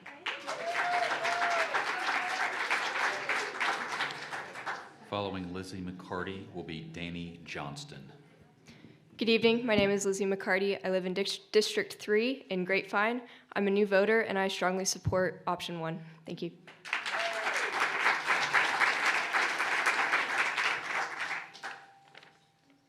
Following Mr. Johnston will be Lydia. Thank you. I moved to Tarrant County in 1958. Y'all do the math, it's over 65 years. We've lived in North Richland Hills, Grapevine, Colleyville, Hurst, Euless, Bedford, all of Northeast Tarrant County. I observed desegregation in the Grapevine schools. I know what it's like to discriminate. I know what it's like for open discrimination to be present in our society. I appreciate the fact that this is a partisan remapping. I'm a fiscal conservative, which means that I'm not in favor of spending money we don't have to spend. But I'm also in favor of having quality public education in Texas. And for years, our Republican leadership has not provided the funding that quality public education requires. I think everybody knows that. So we need to do some reprioritizing. Yes, we need to control budget, but the state constitution says that the state will ensure a quality education for everyone. Now, as far as the redistricting, many of these elections are decided by just a few thousand votes. So they can redistrict, but if the liberal or Democrats want to turn a commissioner seat, none of this redistricting can keep it from happening, but everyone can vote. And that's what's important, is making your voices heard. I already know that as an independent, somebody in the middle, that when I call my senator, they don't care because my views don't align with the far right. I already know that when I call my House of Representatives, they don't really care because my views just don't quite align 100%. But in the county, where I've always felt, the county represents all of us, whether we're in the center, whether we're on the left or on the right. And our representatives need to represent all of us, whether we align with you or not. So that's for everybody that gets elected in Tarrant County. Remember, when you're dealing with Tarrant County, that's the only way that our independent voices, our left voices, or even our right voices can even get heard because Washington is not listening to them. I yield.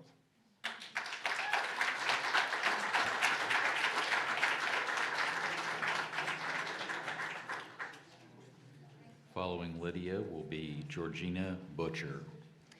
Hi, my name is Lydia. I'm part of Matt Krause's district, unfortunately. So, grew up in HEB. I'm an HEB kid. Grew up over 29 years here, longer than a lot of y'all. And so I asked this yesterday at the Commissioner's Court. Why are these new maps being proposed by an illegitimate law firm, the National Republican Redistricting Trust? I'm against it. And what data played a role in this? Literally, this is pictures. Where's the data?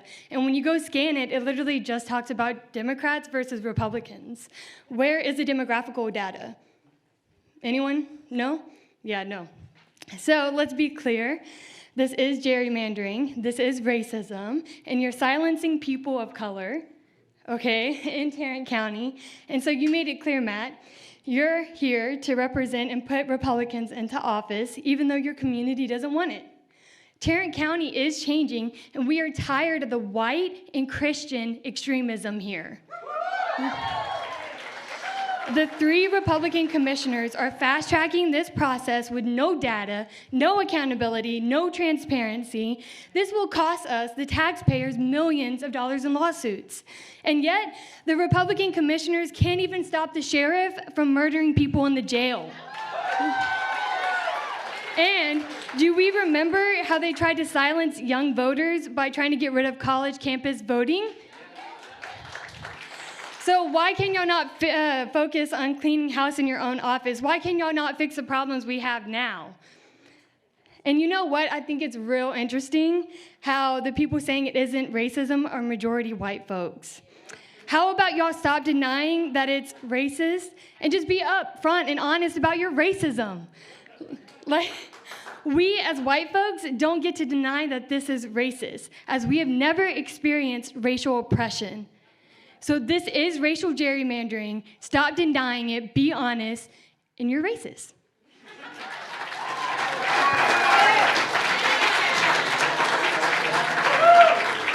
Following Ms. Butcher will be Reed Bills.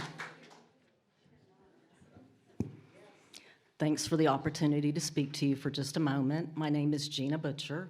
I have been a resident of Precinct 3 for over 20 years. I wanted to tell you just a little bit about my precinct. I live in Precinct 3139. I like to describe it as a gloriously diverse community, and I love my neighbors. If you were to look at us, you would probably describe us as maybe lower income, white collar. I'm here to voice my support of option 1 because I believe it best reflects the best interest of my community. Thank you.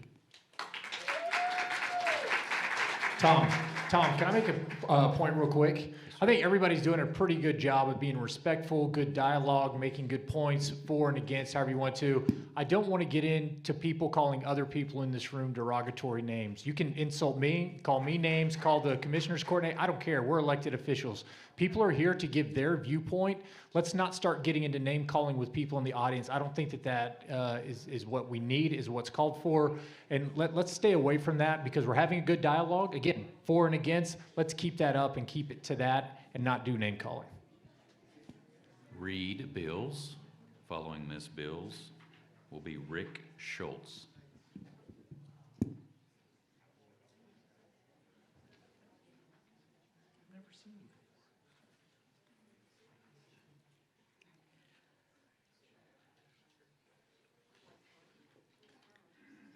Just a minute, I'm gonna make this smaller, okay. Judge O'Hare insists the justification for redrawing county lines is to even the distribution between the precincts. In 2021, commissioners did not redistrict because the decimal census showed the precincts were still in balance. Now, faced with the likelihood that his smart, Democrat, female, black adversary on the court will win re-election in 2026. He wants to gerrymander her precinct to dilute or even eliminate her black and brown constituents. The method chosen to achieve this goal by his Christian nationalist law firm is especially devious. To flip precincts 1 and 2 so that the candidates will now be seeking election by constituency that does not know them, and in the case of Precinct 2, no longer identifies with her.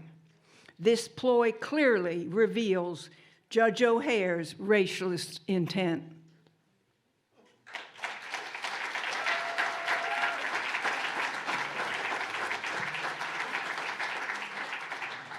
Rick Schultz. Emery Calloway.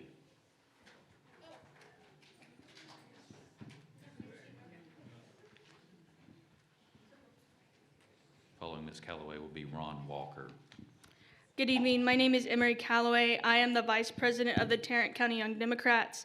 I live in Precinct 3, and I'm here to state clearly and unequivocally this redistricting plan is not just unethical, not just immoral, but illegal and racist, and a clear and blatant violation of the Voting Rights Act, particularly Section 2. Let's be candid. It is clear that at first glance, the proposed maps, that this is racial gerrymandering in broad daylight. And that's not just my opinion. When maps surgically slice through communities of color, disenfranchising and diluting their collective voting power, what we are witnessing is a calculated power grab to erase the political voice of Black, Latino, and Asian communities in Tarrant County. And let's be real, that kind of map doesn't happen by accident. It's intentional, it's strategic, and it's wrong. This court, led by a conservative majority, analyzed the 2020 census data and decided not to change the boundaries in the precincts in 2021. And now, out of nowhere, In mid-census year, we're being told that this plan has to be rushed through with barely any public input, no transparency, no empirical data, and no explanations. Now, let's talk about complicity. Commissioner Krause, you have not only failed to defend our communities, you've enabled this backdoor process. Even here yourself tonight, you can't even answer the questions that the people have in this room. Why is that? Commissioner, why is that? You're my representative. I clearly didn't vote for you, but I would like some answers from you. No answer, of course, as always. Further, by standing by silently while diverse neighborhoods are cracked and packed out of meaningful representation, you've made yourself part of this machinery of voter suppression, and your lack of a backbone to stand up for what's right is shameful, cowardly, and your constituents here deserve better. Your job is to represent all constituents, not just play partisan games that disenfranchise your own neighbors. And once again, I ask, where is the data justifying these maps? Where's the data, sir?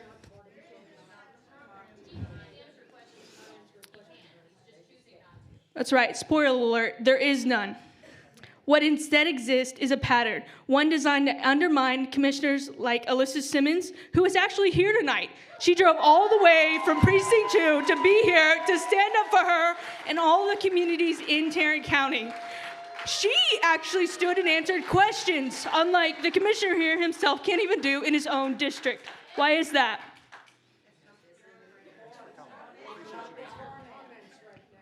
You and the other commissioners on the Republicans on the Commissioners Court may talk a big game about being physically responsible, but what will be your answer when the county is having to pay out millions and millions of dollars on ongoing court fees? I mean, look at Galveston County. They've been in court since 2021, and the court is still going. I stand for the current map. Keep the current map. Thank you. Thanks for coming.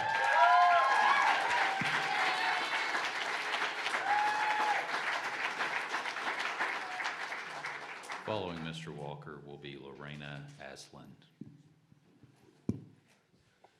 I'm a longtime resident of Tarrant County, and I support option 1 as the most fair option. And thank you, Commissioner Krause. Proud to have you. Thank you.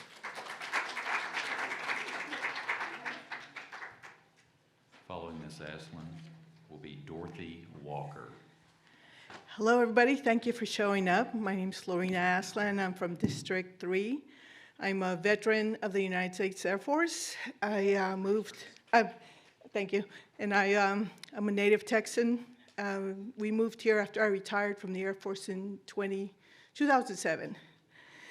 I'm just going to say that when it comes to the redistricting or this whole thing, I'm like the other fellow person that said that they're part of the human race.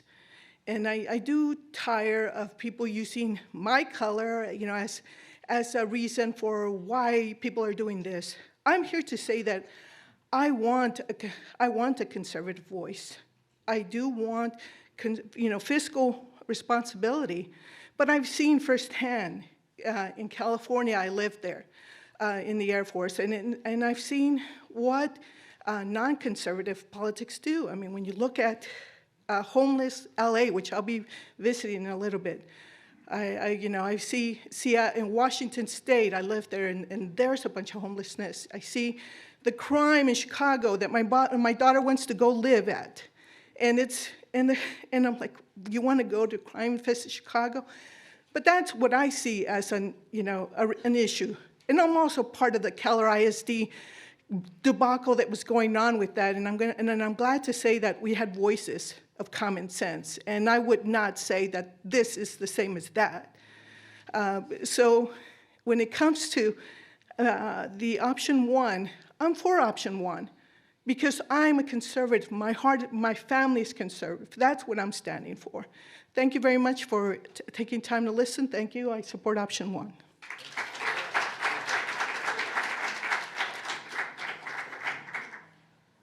Following Ms. Walker will be Stephen Collins.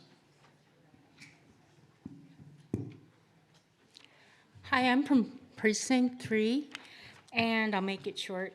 I support the Tarrant County redistricting map option number 1, as it is the most representative of our county's population.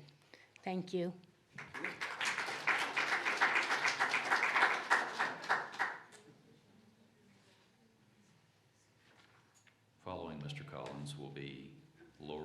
Siegel.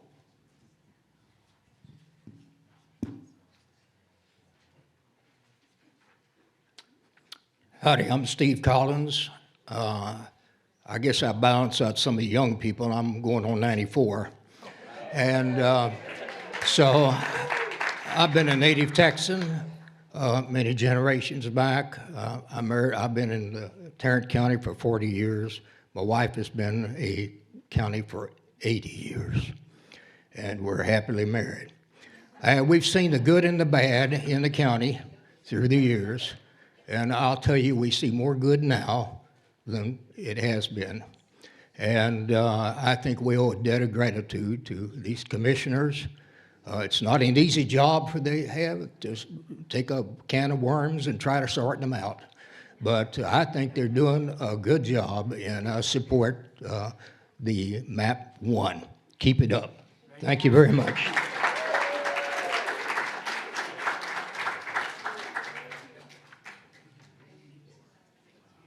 Following Ms. Siegel will be Lisa Langston.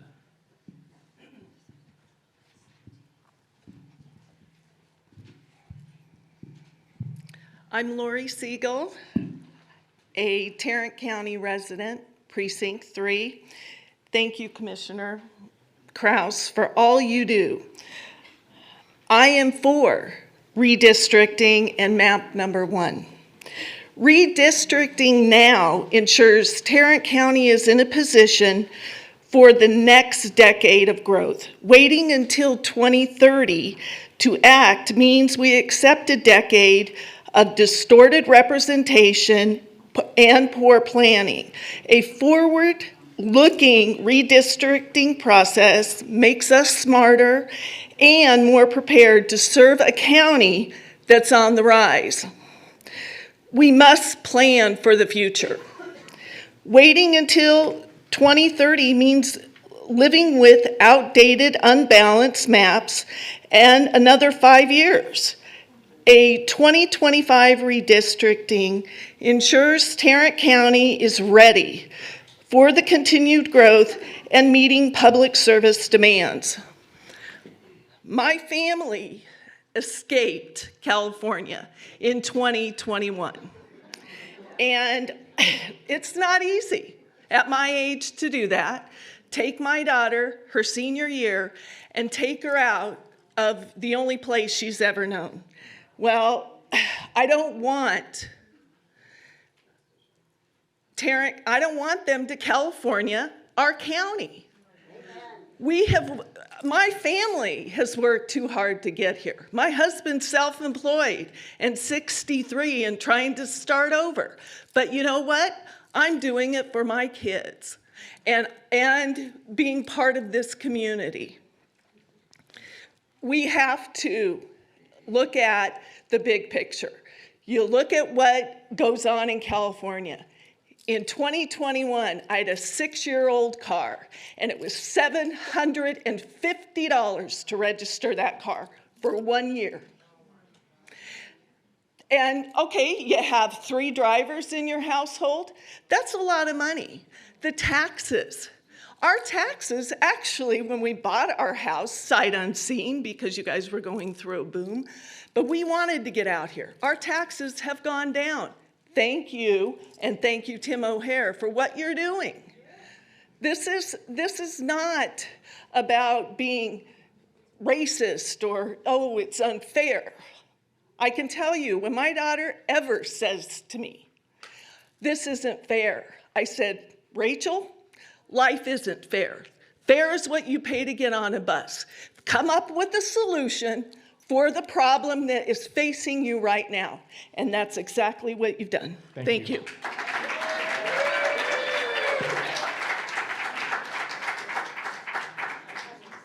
Following Ms. Langston will be Dean Langston.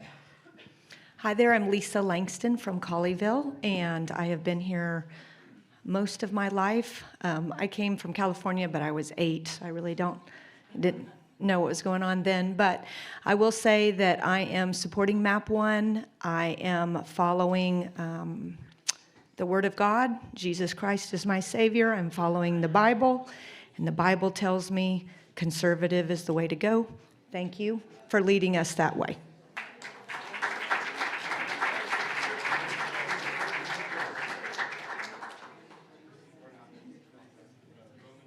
Following Mr. Langston will be Kim Mansky. Hi, my name is Dean Langston. I've lived in Colleyville for 20+ years, and I support MAP 1. Thank you.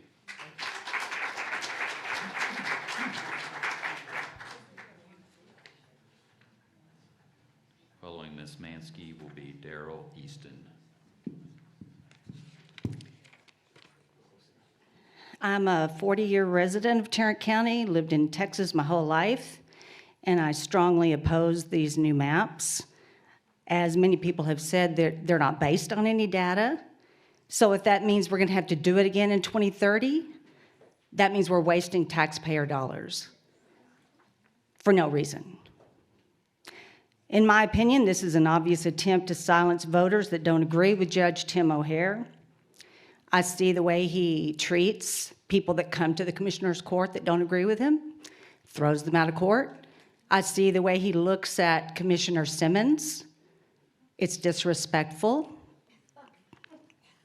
This is all about partisan politics, in my opinion, and it is not about fair representation of the residents of Tarrant County.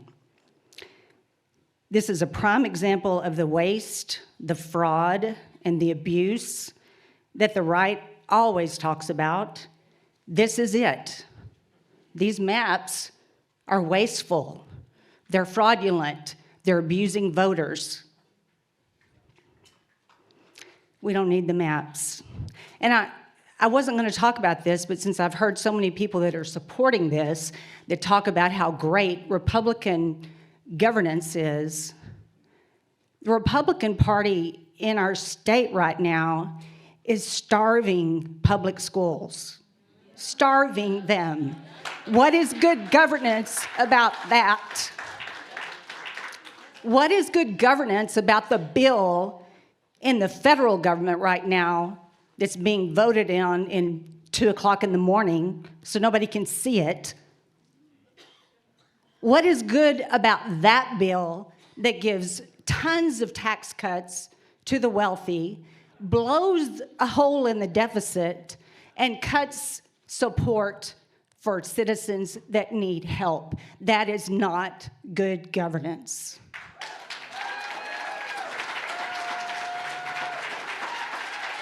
Following Mr. Easton will be Marquetta Clayton. My name is Darrell Easton, a resident of Euless for over 30 years now. Been politically active in the party, as the Republican Party, and we also believe that we want good government within our Tarrant County. We see it in every other county where crime has gone up, people are against the police and so forth. I think we need good, strong, conservative leadership here in Tarrant County. I'm an Air Force veteran of 22 years, and all the time in my 22 years, I always relished a Republican president, and that's been my stand ever since. Thank you.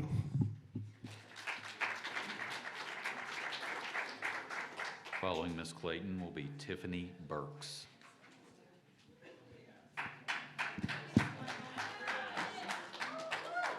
Yes. Yeah.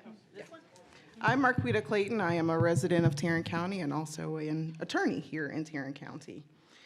No one has yet to answer the question, why map option 1? And every time I hear map option 1, my entire inner being flies out of this building screaming, why? Why? Other than the spoon-fed script that obviously went out on the email distribution, please, for crying out loud, stop talking to me about how the population has grown since 2020 until you can tell me how it's grown. What is our current population? Where are the people? And who are they? We don't have the answer to those questions.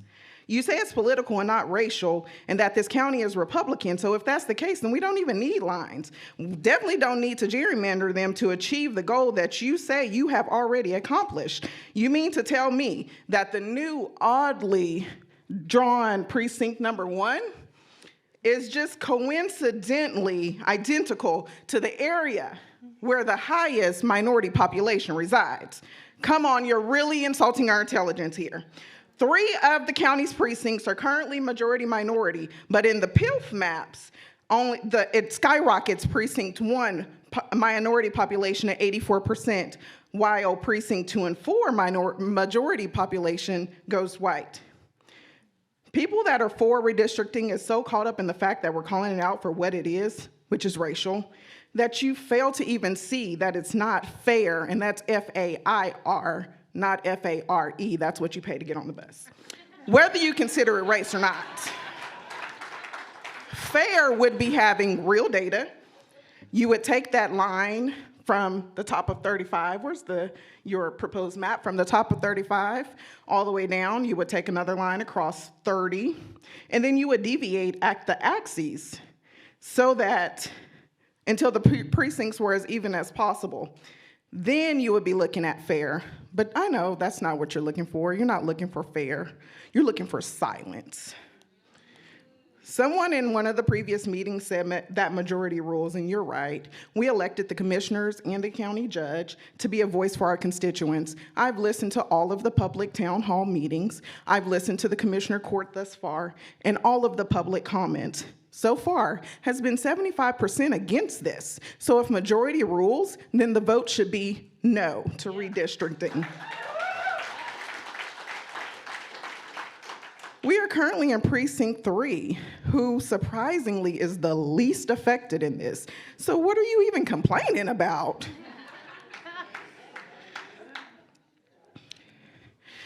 What is the rush in this? Where's the transparency?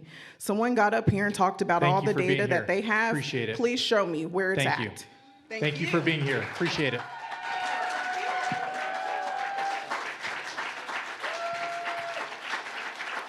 Tiffany Burks. Following Ms. Burks will be Lynn Kashaba.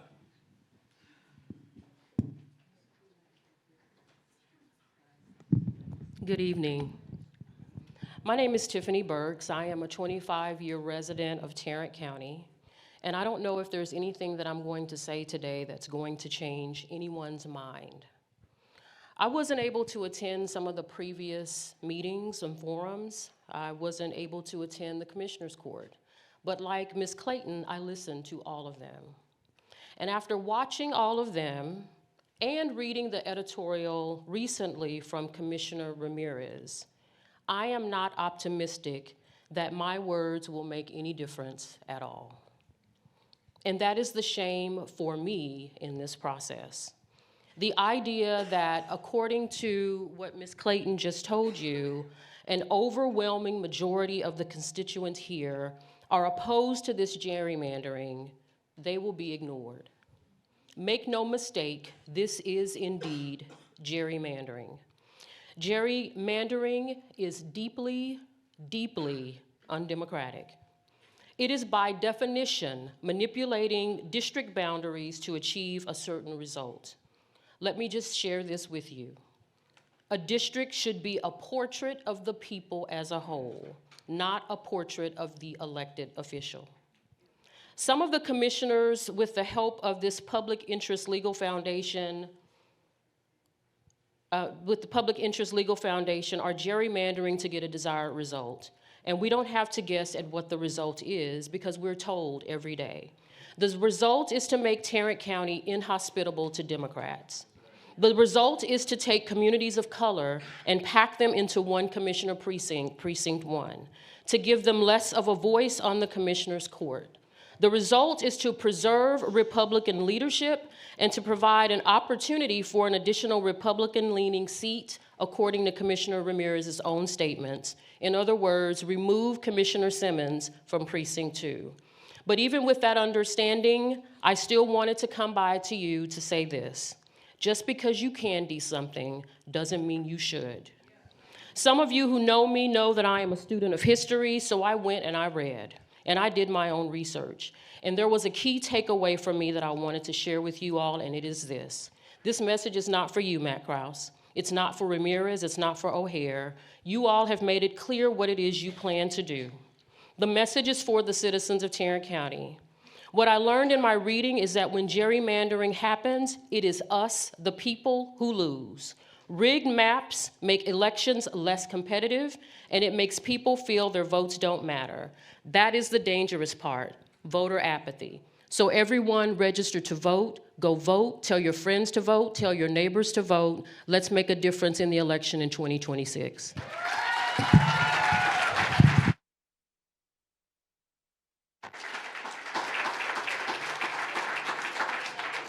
Following Ms. Kashaba is Shannon Dubberly.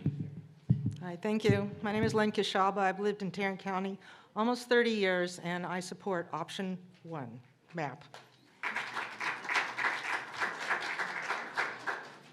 Following Mr. Dubberly is Donna Moram, M-O-R-A-M. All right. Commissioner Krause, AKA nicest guy in Tarrant County. Thank you for making the time to listen to us citizens today, providing such an open and transparent process. My name's Shannon Dubberly, and I'm a city councilman in Keller and a resident of Precinct 3. I'm here tonight to simply say I am in support of MAT Option 1 because I believe it best represents Tarrant County. The redistricting is long overdue and should have occurred years ago.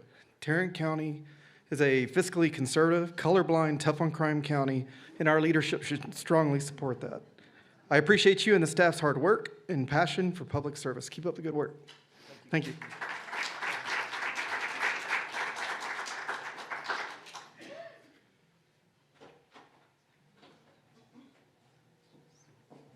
Following Ms. Moram is Laura Oakley. My name is Donna Moran. I've lived in Precinct 3 for over 25 years, and I do support MAP 1. I've just seen an increase in homes, apartment buildings. We've definitely had a population explosion, and I do think there needs to be some redistricting according to that, which I'm sure we could do now or later, but it's now's a good time. We passed our chance to do it a few years ago. I wrote some more comments because of some of the things I've heard tonight, and I want to say that I believe that either side would do whatever they need to do to stay in power. We've seen that federally. It's Let her talk. Got her 3 minutes. And we know that either side will do what they need to do to stay in power, so I don't think that any finger pointing actually is good. Also, I am a Christian. I never vote straight ballot. I have voted both ways. I vote on issues.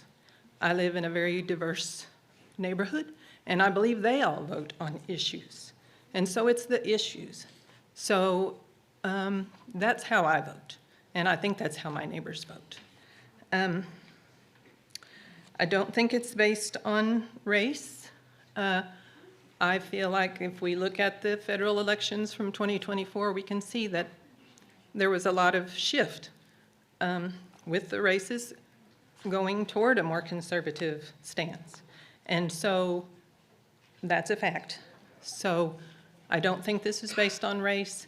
And I don't think it's going to change a lot. So I appreciate you all, and thank you. Thank you.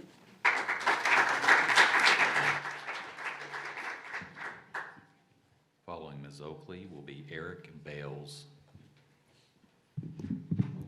Hello, my name is Laura Oakley. I am a lifetime Tarrant County resident in Northeast. I've broken the mic. Graduated from schools here, been in Northeast Tarrant my entire life, Grapevine for the last 38 years. I'm a precinct chair there in 3035. I'm also the president of the Grapevine Republican Club and have supported many Republican initiatives. I am a strong conservative. I have been for a long time. I'm also a Christian. So if we're laying out our, what we do and who we are, that's great. But the bottom line is that I trust our court. That is the bottom line. I trust Matt Krause. I've known him for many years. To say that he is an unkind person is one of the biggest lies I've ever heard. I'll just say that, because he is not an unkind person. Even he and I have disagreed on more than one occasion, but he's never been less than kind in his discussions. So I appreciate that. I support Tim O'Hare, Manny Ramirez as well. I do support map number 1, and I hope that we get this done quickly. And if somebody doesn't bring a lawsuit, it could sure save us a lot of money. So if we're trying to be fiscally conservative, maybe we choose not to sue. Just a thought. Thank you.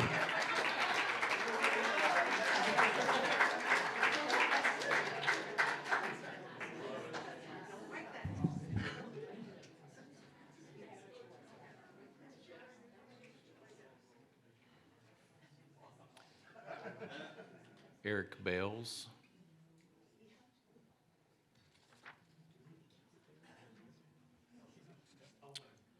Diana Cason, C-A-S-O-N.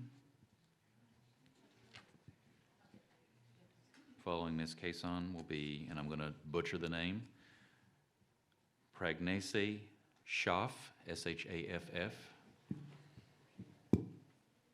I'm Diana Cason. I'm a resident of Bedford and a lifelong resident of Tarrant County. Mid-cycle redistricting is unnecessary and costly in a time we should be being extremely fiscally responsible. Stop the cracking and packing to gerrymander by race. This isn't just about party, which, though immoral, is sadly legal. It is camouflage for illegally suppressing the vote of minority voices. Precinct 1 and 2, which are the most impacted in each of the 5 options, are being cracked wide open, and non-white voters are being redistributed into the other precincts to dilute their voices. While this shows a lack of moral leadership, it is also an unnecessary and legally expensive endeavor. It has ramifications to disrupt short and long-term county services, importantly roads. Keep the current map. If this needs to be done, do it following the 2030 census.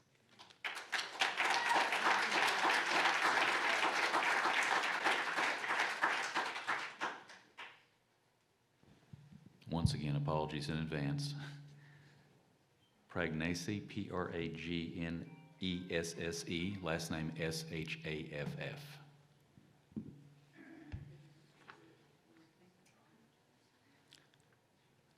A little less challenging, Jill Tate.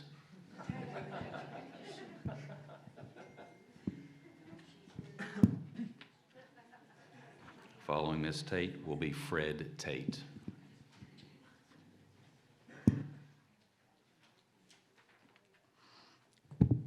Whoops. There we go. Is good? Okay. My name is Jill Tate, and I am the State Vice President of the Texas Federation of Republican Women. And I don't say that because I'm here to speak on behalf of the Texas Federation of Republican Women. I say that because I'm an unapologetic Republican. I stand in support today of Tarrant County Redistricting Map Option Number 1 because it's a Republican map. Option 1 is the most representative of our county's population and political makeup, with virtually no deviation in population numbers between the precincts. In addition, it reflects the political standard that is Tarrant County. Tarrant County is a Republican stronghold supporting President Trump and having almost all Republican elected officials countywide, and including our judges. And our precinct maps should reflect this. With this map, the Commissioners Court will represent in accordance to their area's voting population, yet keep Tarrant County a conservative Republican county. I applaud the commissioners for finally taking redistricting up, as we have not changed these lines since 2010, and it's long overdue. All of our other large counties have addressed their maps, and usually I don't say do something because Houston did it, but I think it is time that we address our population growth and demographic changes, and it's time we did that here in Tarrant County, and let's keep Tarrant County, Tarrant County.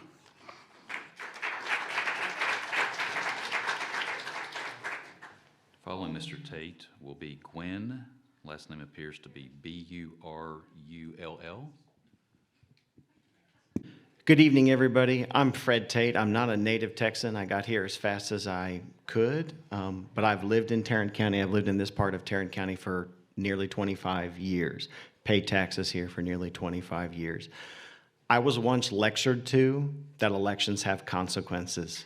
Well, here we are. Elections have consequences.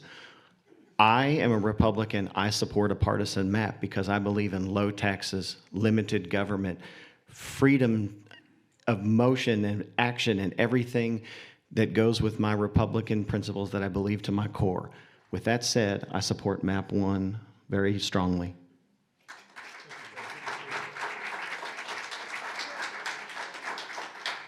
Following Ms. Baroud will be Janet Mattern. Hello, Matt Krause. Oh, great to see you too. Okay, so just to start, you began your political career with a bill to end no-fault divorce and ended it with a book ban targeting people in minority populations. We have to remember that. Now you're here on the Commissioner's Court pushing this racially gerrymandered power grab on us. It's yet another example of politics over people. Matt Krause, it is not your job to redistrict early just so you can make sure your side doesn't lose. There is no new data to justify the shift. There is no public demand for this and no transparency, but there is one thing, motive. And we all know what that motive is. It's been talked about often tonight. If my commissioner, because mine is Manny Ramirez, noted in his Star-Telegram op-ed that this process isn't about denying anyone representation, gaining power, or stacking the deck, then why does he go on to say we want to provide an opportunity for an additional Republican-leaning seat to maintain long-term stability? That's doublespeak. It's rigging the rules in the middle of the game. That's choosing your voters over letting your voters choose your leaders. I like to yell. So I ask you, why can't you take your place in the right side of history as leaders who uphold the democratic process, even when it is politically inconvenient? And since we're here, I say, since we're so set on changing maps, Allison Campolo has submitted her map. The other gentleman here submitted his map. And I'm just going to quote Emery Callaway. Why is that we cannot see those maps here? We have 5 choices here. Why not 6 and 7? Vote. Think accordingly. Thank you.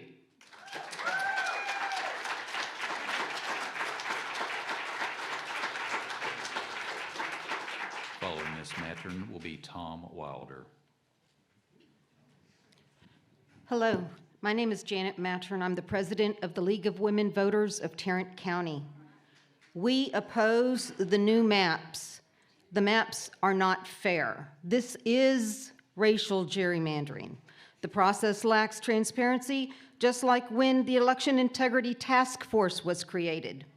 This is a pattern of voter suppression, just as when the court tried to take away college polling centers for early voting. Is it fair when Precinct 1 sub-courthouse is no longer in Precinct 1, which is what there will be in the new maps? It will be in Precinct 2 instead. What happens, or what would you say, if the Fickes sub-courthouse was going to be on the Precinct 4 map? Would anybody be in favor of that map?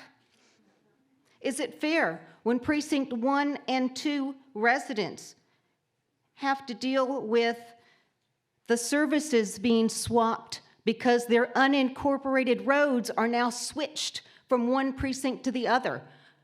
Is that fair to the residents of Precinct 1 and 2? So what happened in Precinct 3 and 4? Did y'all swap anything? I don't think so. Tarrant County can do better. Keep the current map.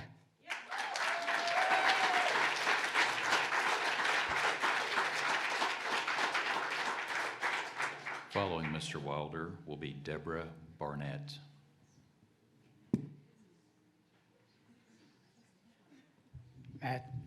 Good evening, everyone. I'm Tom Wilder. I've lived here in Northeast Tarrant County since 1972. When we moved over here, I was going to move to Fort Worth, My great-grandparents came to Fort Worth in the 1880s. That's our old family home. But after I looked at the tax rate and the lousy schools, we moved to Northeast Tarrant County. Hurst, Bedford was in the top 3 in the state. The tax rate was half what Fort Worth was. I hope these maps are gerrymandered. By the way, Governor Gary was a Democrat, not a Republican. Also, my taxes went down $1,700 because of the efforts of our majority on Commissioner's Court. I want to strengthen that majority. And I commend my commissioner, Matt Krause, for putting up with the insults that get hurled at him and the rest of us for being Republicans. I strongly support Tim O'Hare. I was the second elected official in the county to endorse him, and we want to keep doing a good job for the people here on taxes and faith and family. I contributed to the 10 Commandments monument. If we had more people who followed the 10 Commandments, I wouldn't have as much business down in the courthouse as I have now. Thank you.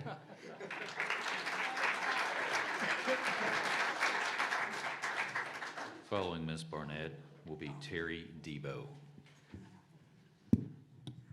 Hi, I'm Deborah Barnett. I'm a 45-year resident of Tarrant County and a strong conservative. I have been since a child, and I support MAP 1.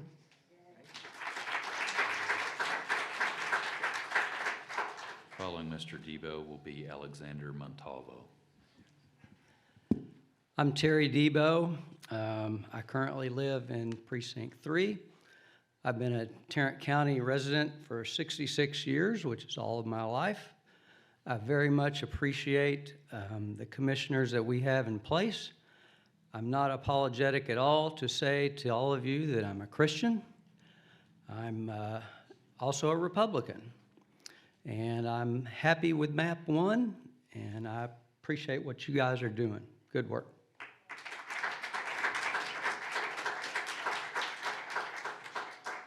Following Mr. Montalvo will be Dr. Harriet Harrell.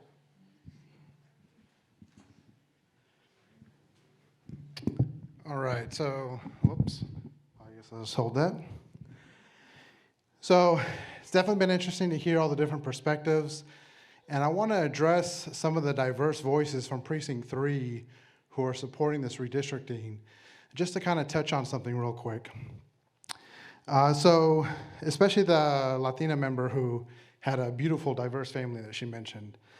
So in Precinct 3, right now, the percentage of the Hispanic population is 15.7%. And with all these 5 new maps, that doesn't change a bit. So the Hispanic population is capped here in Precinct 3. Now, the white population in Precinct 3 is 62%, which countywide, white population is 42%. So for a lot of folks to talk about their diversity that they love in Precinct 3, you actually don't have it.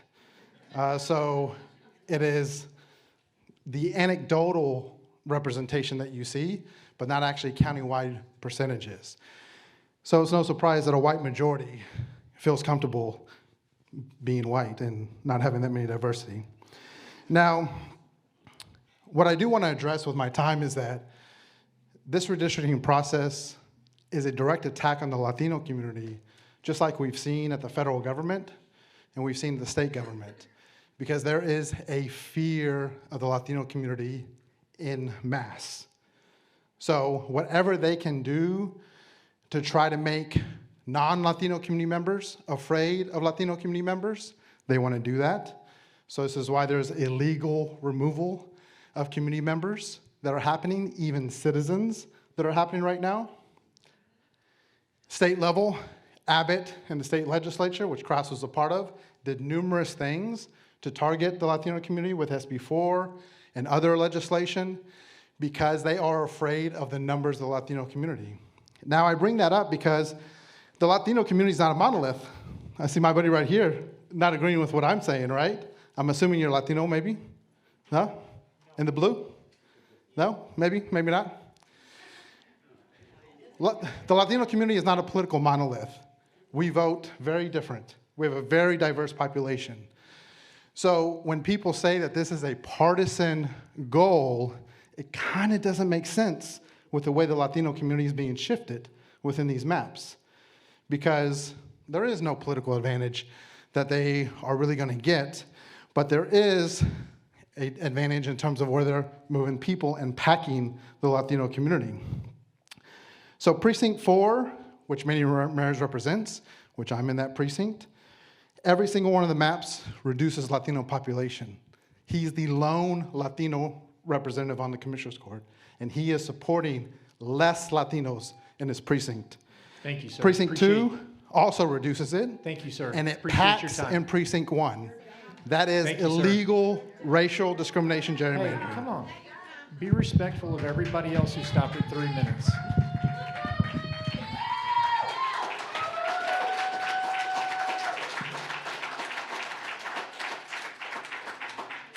Following Dr. Harrell will be Amy Super. Commissioner Kraus, you, Judge Hare, and Commissioner Ramirez do not have the data you need to justify an expensive and divisive redistricting effort. None of you will say which map you prefer, and no wonder. PILF has not provided the data that leads to any one of them.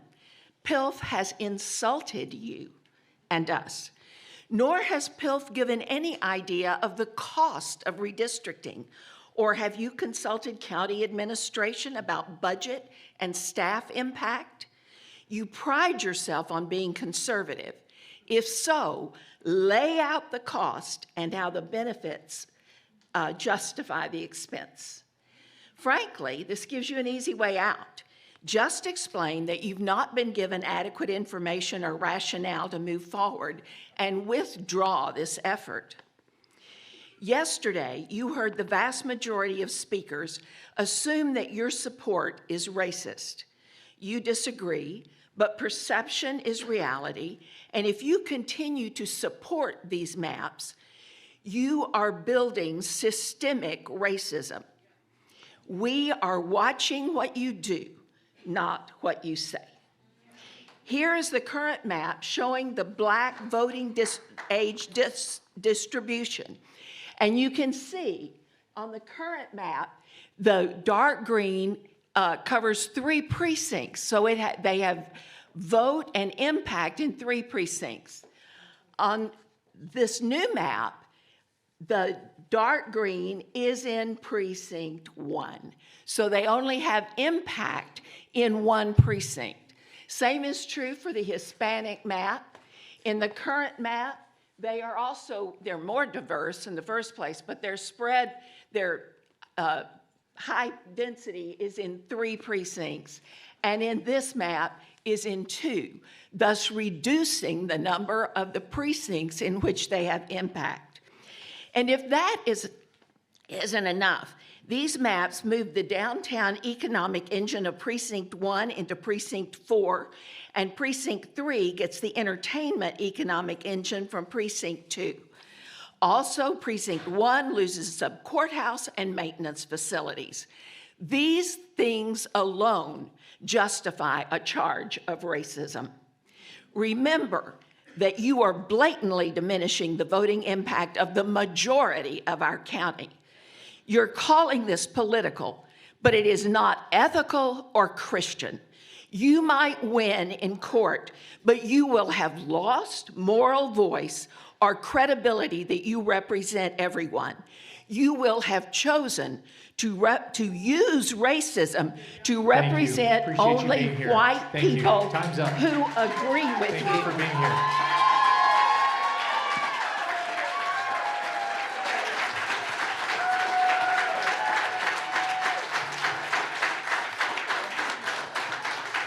Following Ms. Super will be Laura Lehman.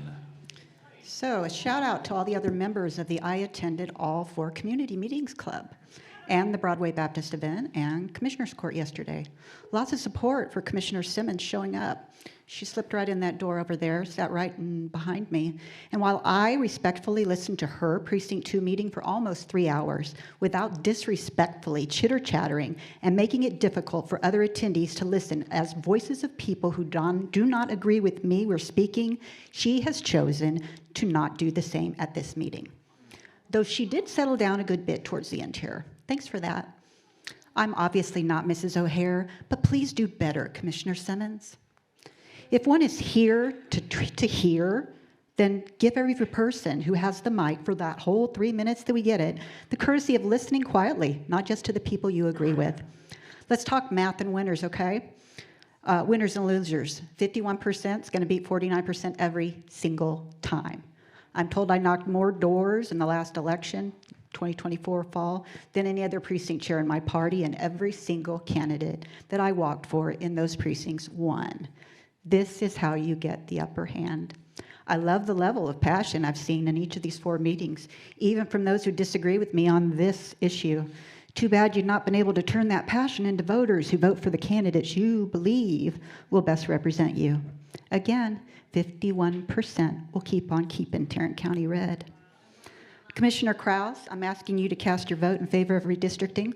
I trust my Commissioner Manny Ramirez has already heard my voice loud and clear without my needing to yell, and that my duly elected countywide County Judge O'Hare will follow your lead. Do not Dallas or Harris County, my Tarrant County. Thank you.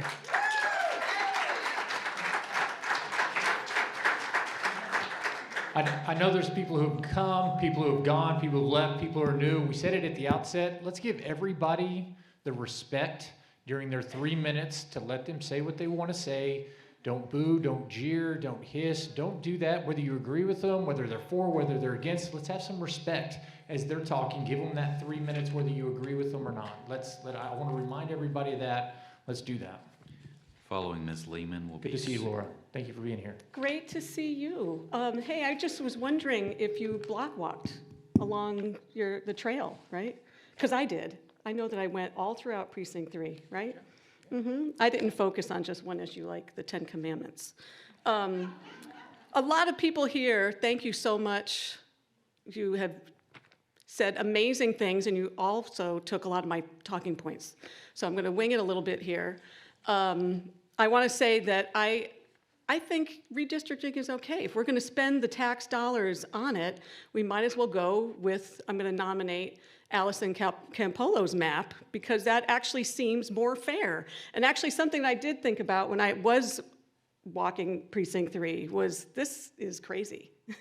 It's all over the place. So anyway, since everybody's taken a lot of my points, what I want to say is that I think history should speak for itself. So I'm going to refer to the 2024 Texas Tribune article. In Texas's biggest purple county, this far-right Republican is creating a playbook for local governing, which sheds light on what's happening here in Tarrant County. Looking at Judge Tim O'Hare's early record is instructive. When he first joined the Farmers Branch City Council in 2005, his platform focused on community improvements, but soon after, it shifted to championing hardline policies that were extreme, and even more extreme for some Republicans at the time.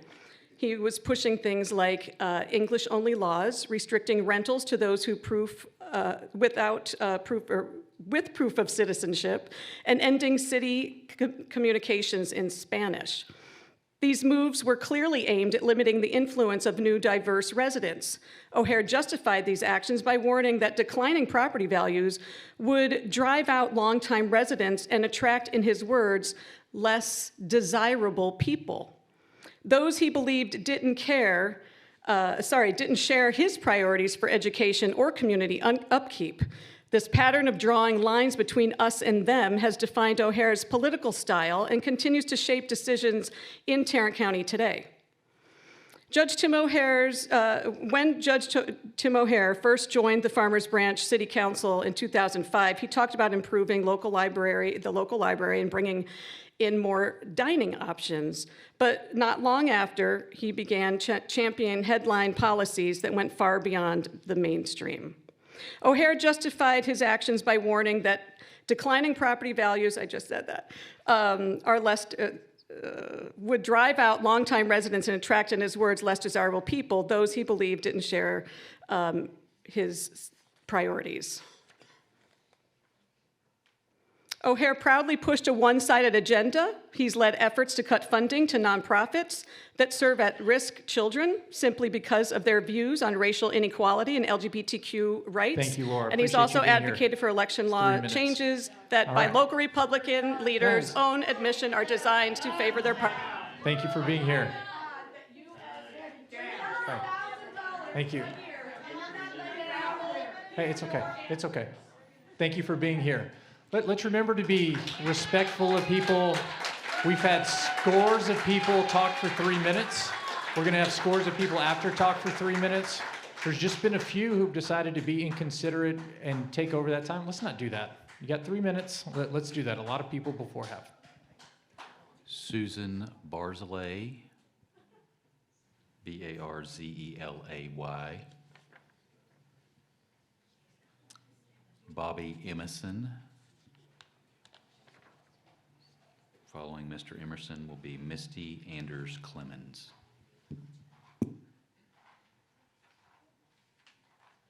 Commissioner Kraus, I want to thank you for all that you're doing for our county and our country. My name is Bobby Emerson. I fully support map number 1. Thank you.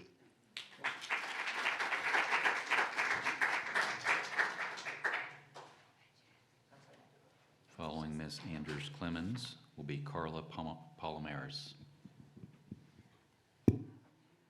Good evening. My name is Misty Anders Clemens, and I find it very interesting. You know, there's some things that make you go, So earlier, when the young lady said somebody was a liar, this gentleman didn't speak up. But when somebody gave her opinion that people were racist, all of a sudden he speaks up. Things that make you go, I've lived in Tarrant County for approximately 20 years as an African-American woman. No guessing here. I am wonderfully, beautifully melanated.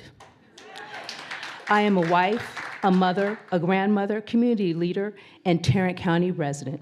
I'm here tonight because I care deeply about the future of our county and because I oppose, let's say that again. I oppose the proposed redistricting plans. I've watched Tarrant County grow more diverse, more vibrant, and more engaged over the years. But these redistricting efforts are a step backward. Instead of empowering the voices that make up the soul of this community, these maps threaten to divide us, to weaken representation for communities of color, and silence voters who've worked hard to make their voices heard. This isn't just about lines on a map. This is about power, fairness, and who gets a seat at the table. When you split neighborhoods and carve up communities, you're not serving the people. You're protecting political interest. As a longtime resident, I urge you, don't redraw us out of power. Don't erase the progress we've made. Protect the integrity of our vote. Respect the full diversity of Tarrant County. We deserve fair maps. We deserve a government that reflects all of us, not just some of us. Thank you.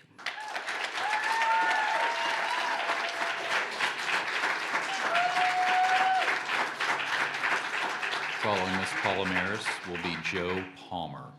Firstly, y'all, let's not lie about property taxes going down. Mine haven't, and they're going to get higher now that these vouchers are happening. Thanks, GOP. My name's Carla Palomares. I'm a resident of Precinct 4. And you know, it only took me 15 minutes to get here as opposed to the over 1 hour to show up to Manny's forum that he didn't even appear at. Is it fair that I had to drive over an hour to get to my commissioner's only forum to try to have my voice heard? It's not, but it was done that way on purpose. That's part of gerrymandering, racially and politically motivated, leads to intentionally making it harder to have your voice heard at the ballot box, and afterwards, once your representative thinks they only have to represent the party that they're affiliated with. You're displacing voters of color, and it's obvious. That's just one of the problems, along with displacing county staff, displacing resources, our tax dollars and our county assets, displacing priority issues and infrastructure projects, and the impacts will be severe for Precinct 1 and Precinct 2 voters. If any of these racially and politically gerrymandered maps are moved forward, you should give a damn about your neighbor, whether you agree with them or not. If you're for these maps, then you admit that you just want to make your neighbors' lives harder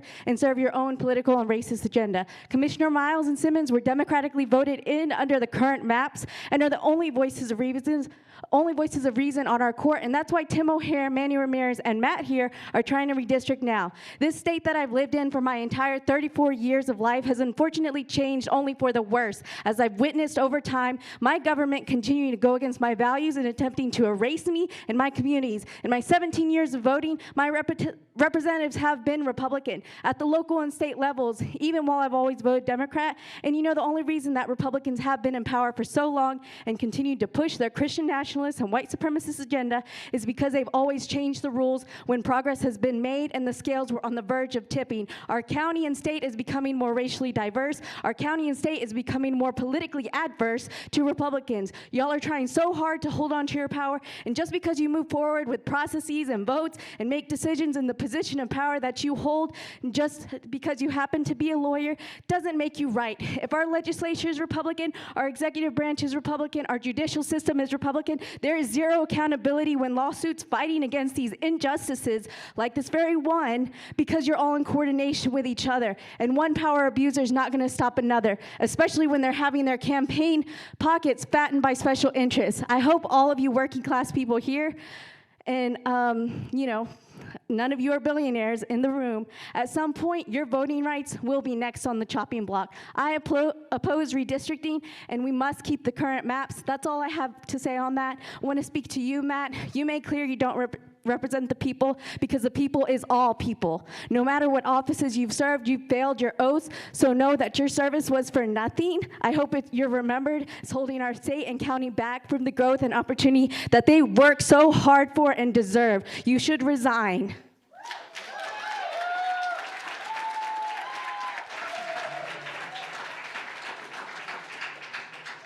Following Mr. Palmer will be Stephen Beckman. Thank you for the microphone adjustment 10 minutes ago. Thank you for the hearing. I appreciate it. I grew up in East Texas, so I'm going to speak a little bit more slowly than that. I was born here in Fort Worth and in Tarrant County. I'd like to add my voice to those of other Republican voters who are hesitant or outright opposed to the maps. I was president of a Tea Party in Johnson County. I've raised money for conservative candidates in House Districts 10 and 58. I've knocked doors for Connie Burton, Jonathan Stickland, Matt Rinaldi. I would do it again. I vote Republican. I'd like to make an appeal to my fellow Republicans in the room. Alyssa Simmons will not occupy that seat forever. I believe that this is a far-reaching, potentially expensive adjustment for something that is not even a problem, will not be a problem. They have a motion and a second on the court. We have a 3-2 majority on the county. Tarrant County is not 3-1 Republican. It just is not. They can't advance anything ideologically. I'm good with that. That's called a win. That's called control, and we have that, and I'm happy with that, and you should be too. The potential backlash, this might wake the Democrats up to the extent that they will take other seats. We're in a midterm coming up. Historically, going back, I know you know this, going back 50, 60 years, there's one exception, she knows. The party in control of the White House takes a beating in the midterms, except for 1 year going back 50, 60 years. Why do you want to give fuel? I'm speaking tactics to the Republicans, but this is the opportunity I have. I hope this is considered. We don't like this being done to us in Bexar County, Dallas County, Travis County, and Harris County. We shouldn't and don't need to implement the tactics we complain about in Democratic counties.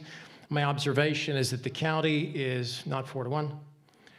On issues like the 73-plus in-custody deaths we've had in the jail since January 1, 2017, one of which was my friend Mason Yancey, Commissioner Simmons is the one that is vocal on those deaths. And because ideology has been brought up as a reason for you to support these maps, to me, that supports the Democratic suspicion that it is being done to remove the Democratic voice from the court.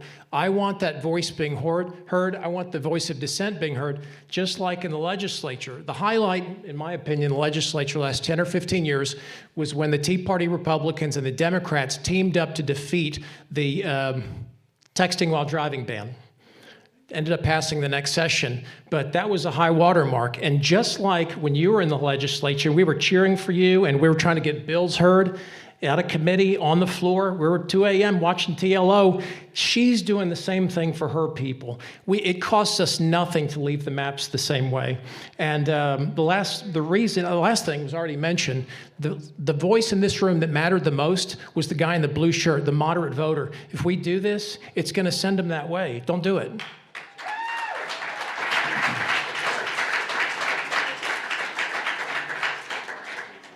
Stephen Beckman.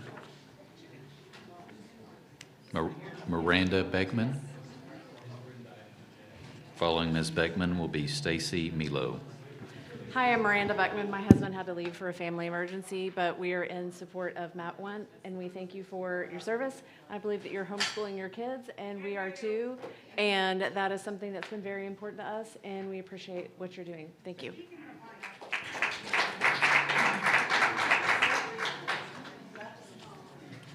Following Ms. Milo will be Selena Vasquez.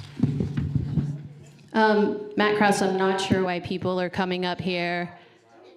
Okay, maybe you can move to the back. Thank you. Okay.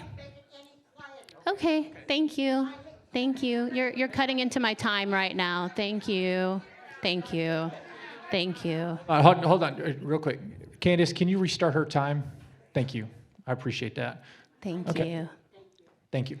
Go ahead. Okay. I just don't really understand why people are coming up here and thanking you. I think you should be ashamed of what you're doing right now. I think this is a shameful, sorry excuse for a redistricting process.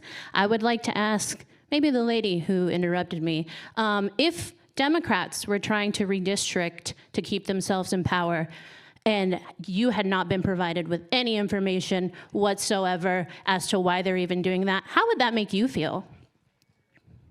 Would you be upset? Thank you. Thank you for answering. What about you? Would you be upset? I know you can pick up that mic. You've done it many times before. Okay, and we would like some answers. You said you've sat here. How much are you getting paid? $214,000 a year, probably more than a lot of y'all in this room. And this is all you can do? That's what you're getting paid to do? You said you're not answering questions, so when are you gonna answer questions? Do you have a date? Do you have a time? Do you have a date for that? I would love to know. You know, I think it's just so absolutely despicable that it seems like the only thing that you're really good for is trying to push the 10 Commandments onto anything you can get your hands on. What is one, can you name me one, a 10 Commandment, something about thou shalt not steal? Does that ring a bell for you? So why are you trying to steal and dilute the voting power of minority voters in Tarrant County? Oh, can you say that into the mic? Oh, you can say it here. No? Oh, okay. Okay. I think you're clearly doing that with all of these maps here. So again, I think you are a sorry excuse for a county commissioner, and the people here that are thanking you for all that you're doing, I really don't understand why that's even happening, because you haven't really done anything to help the Tarrant County citizens at all. And you're saying you're so nice. Oh, I think you're a wolf in sheep's clothing, because you're talking about respecting people. You're talking about respecting voices that you don't agree with. Where's the respect for the minority voters that you're trying to silence through these maps? Where is that respect? I would like to know. You can pick up your mic now. You're getting paid $214,000. I think we can get some responses out of you. Okay? Okay, all right. So he's showing here, whether you're for or against it, he's not gonna answer any of your questions. So I hope that this is what y'all like out of your commissioner, a commissioner who will not answer to any of his constituents. This is what you're fighting to protect? Anybody? This is what you want out of your commissioner, somebody who doesn't answer anyone's questions? Thank you. All righty. Have a good night, everybody. Appreciate you being here.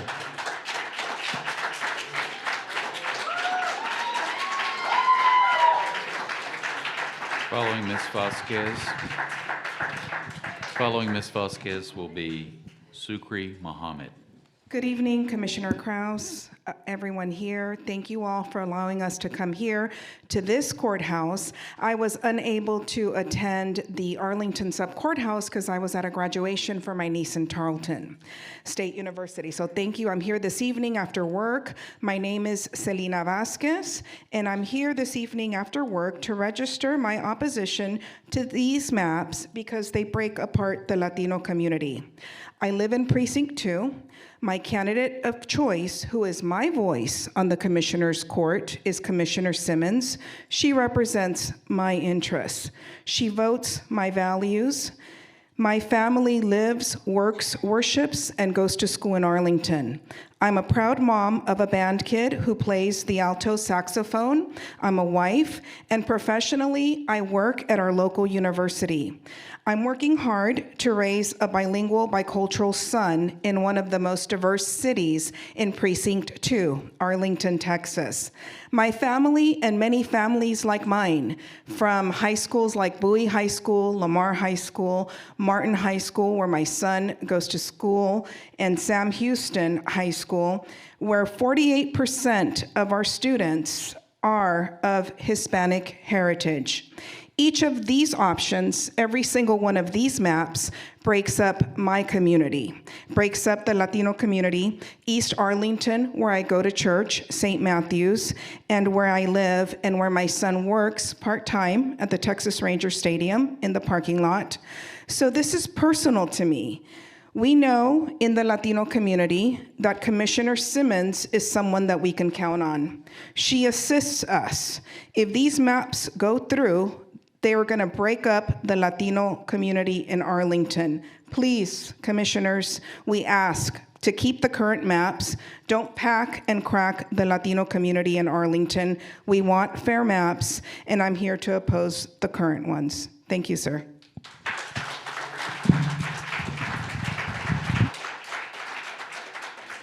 Following Mr. Mohammed will be Nydia Cardenas. Hello, I'm Shukri Mohammed. I've lived here for 15 years. I'm a resident in District 3. I love this place. I love everyone here. You guys are all my neighbors. I've worked here. I've driven past you. All of you make this place great. And these maps that are being proposed, they're like 5 versions of the same thing. They're not different from anything. Every single person that's come up here has voiced support for map 1. I wish we had real options. They're kind of all the same thing. This process doesn't feel very democratic, and I kind of appreciate that the commissioner opened the meeting with stating the intention of it. You know, I'm not a very knowledgeable political junkie, but I just live locally. I'm 10 minutes from here. I love this place, and I don't want to see us split by partisan lines. I think most of us agree on 90% of the things. We all want to have a safe place to live in. We like low taxes. We love our schools. We love our neighbors. And we want to be here for, I want to be here for the next 40, 50 years. And I hope I'm welcome. So I just want to say I'm against this just because it doesn't make sense. We live in a square county. And if you ask any one of our kids or your grandkids, hey, how do you split this square? They're going to draw a cross on it, right? And that's the logical way. And that map on the end, the current one, was done with a democratic process with input from the community, and I support it. I don't support what's being proposed here today, and I'll yield the rest of my time. Thank you, everyone.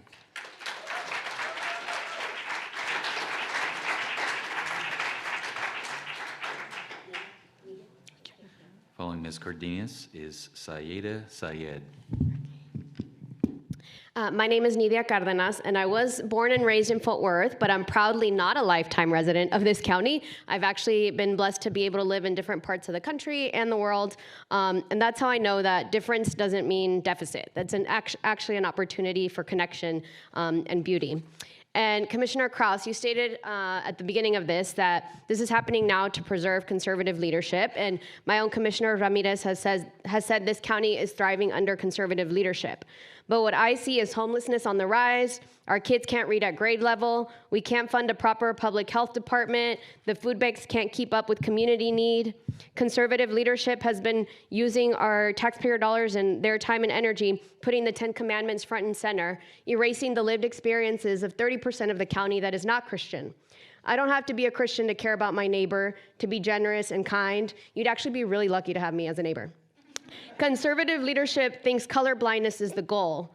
Well, the well-meaning ones anyway. And I invite us all to just take a deep breath because it might be uncomfortable to hear this next thing for those of you who feel this way. So let's all just breathe in. And exhale, but make sure you let all your air out because the exhale is what helps the nervous system. Now, color blindness is an erasure of the lived experiences of people of color and not the opposite of racism. So it should not be the goal. And although race has no scientific basis and is a human-made construction created to justify slavery, the impact of race is very real. It can be seen in every aspect of society: the wealth gap, health disparities, education access. Conservative leadership in this county is about erasure. The erasure of people of color, the erasure of non-Christians. Erasure and control is lazy and boring. It's authority, it's not leadership. I know it's not leadership because I'm a leadership coach, and I know what the research says about good decision making. By moving forward with this map change, you're ensuring groupthink, reducing diversity of thought, and both have been shown to harm decision making. So you are setting us up for poor decisions for years to come. We already see it in this process with no transparency and performative listening. I haven't seen you take a single note. Thank you. Your staff member has, so that's good, but no notes. And so I am here to stand in opposition. No new data, no new maps. Unless we get Allison's map or true options, then I think this process is just a sham and disrespectful to our community. So I vote no new maps.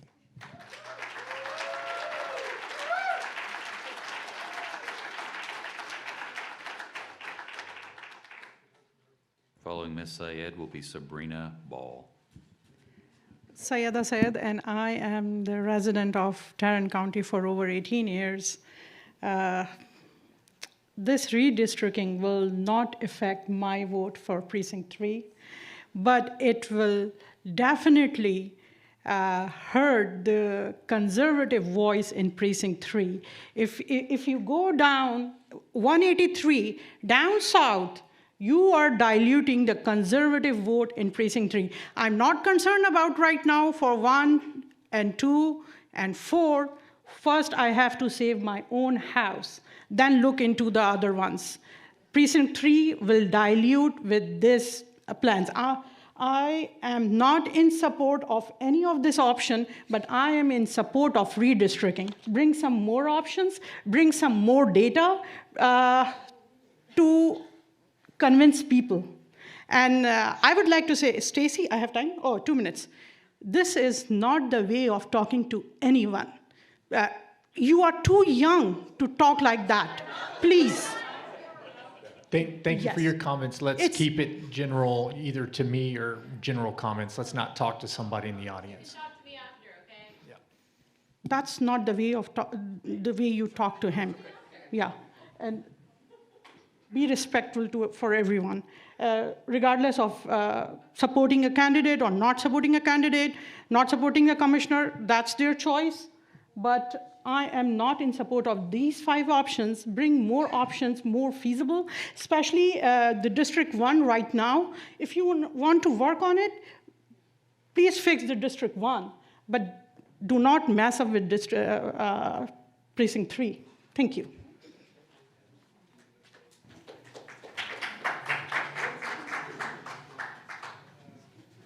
Following Ms. Ball will be Susan Alvarado. So I wasn't going to speak tonight, but I heard enough hogwash about good governance. Mr. Kraus, you moved from banning books to silencing voters, but you didn't crack open any of those books to actually read them. You can certainly crack open a precinct. You didn't need to read any of those books to know what they were about. You just didn't like what they represented. Now you're taking that same approach to voting districts. Don't bother with data. Don't wait for the census, just redraw the lines and hope no one notices who gets erased, because it benefits you. Y'all can say it isn't racism, the courts disagree. Just because you have a black neighbor doesn't make this less racist if you don't have data and you have to move a line to win a seat. Now you're telling me that I will benefit from more Republican rule. As a Fort Worth ISD parent, I don't believe for a second that I have benefited from Republican rule. You all have been in charge of public education in Texas for the last 30 years. Public school parents have had to make up for your failures. Last night, just like many districts across the state, including red ones, Fort Worth ISD decided to close almost 20 schools because you didn't give them a choice. The 2-year county tax freeze is partly to blame. Tarrant County Republicans chose that. And Mr. Krause, your decisions as a prior legislator and your fellow GOP legislators down in Austin are to blame. They are voting this week to shortchange our kids and teachers again. And you expect me to believe that more of that is good for my family, that I can trust your decision making is the best for Fort Worth ISD families. The fact that you are rushing this through in May shows how little you care for growing public school families. We do not have time for this BS. I wore my boots tonight for a reason.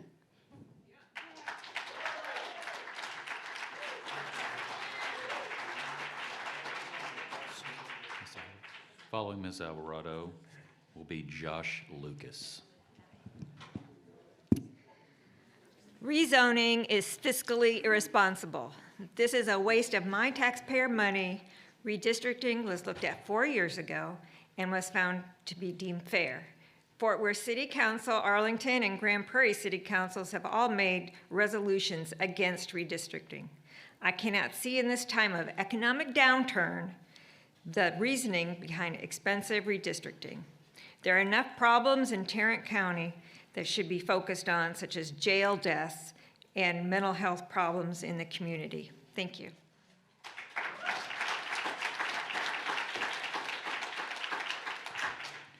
Following Mr. Lucas will be Brody Mulligan. Good evening, Mr. Krause. We haven't met. I'm Josh. I've been speaking at Commissioner's Court the last 3 years. Initially, we were trying to get permanent supportive housing for the homeless, and your GOP party leader started attacking my church for trying to help the homeless. I reminded him Jesus was a person of color who was executed by the state, although he was innocent. He had a lot more in common with the people who were dying in the jail than all the white people that thought it was their job calling out my church. And he said I hated my whiteness on Twitter. And now you've been in office, I think, 4 months, and we're talking about 10 Commandments and redistricting. Y'all have been pretty busy. I think the 10 Commandments are really significant. However, I'm a Christian, and I believe Paul was said that those who live by the law shall die, but those who live by the Spirit shall inherit eternal life. There's the spirit of the law, I think, that we need to look at here. Just because something is permissible, right, Paul says, doesn't mean it's beneficial, right? So just because we can redistrict doesn't mean that we should. Particularly since Tarrant County is the largest urban county in the United States under Republican rule, and what I'm seeing from our county is not very beneficial. There's a word for parties that continue to encroach on our rights and don't investigate deaths of people of color, kind of like Jesus of Nazareth. And there's a word that describes that, and it looks geographically a lot like what's happened here. And it's called apartheid. I'll read you the definition. Basically, apartheid refers to the implementation and maintenance of a system of legalized racial segregation in which one racial group is deprived of political and civil rights. As long as there's people who can die of thirst and starvation in our jails without investigation, and as long as the people who are in power continue to encroach from these rural areas inward, which is part of the Southern Poverty Law Center calls the county supremacist movement. We are living in an apartheid, okay? All you have to do is look at these maps and see how they're coming in from these rural areas surrounding our city. There's a Joe Rogan podcast with these people who moved here from California, like, don't California my Tarrant County. Guess what? I was born and raised here in Fort Worth. I've been a lifelong resident. They say, keep Austin weird and surrounded. Okay, that's exactly what they're doing with these maps. Was it this guy with Yellowstone, with his movie that our mayor, Matty Parker, keeps hanging out with? He went to Arlington Heights. I can't remember his name. Y'all know who I'm talking about. It's about these rural areas that they romanticize, right? We're the cow town, the beginning of the West, right? That's exactly what these maps represent. And just like the wall in Como, Thank you so for is your this time. map. Appreciate you being here.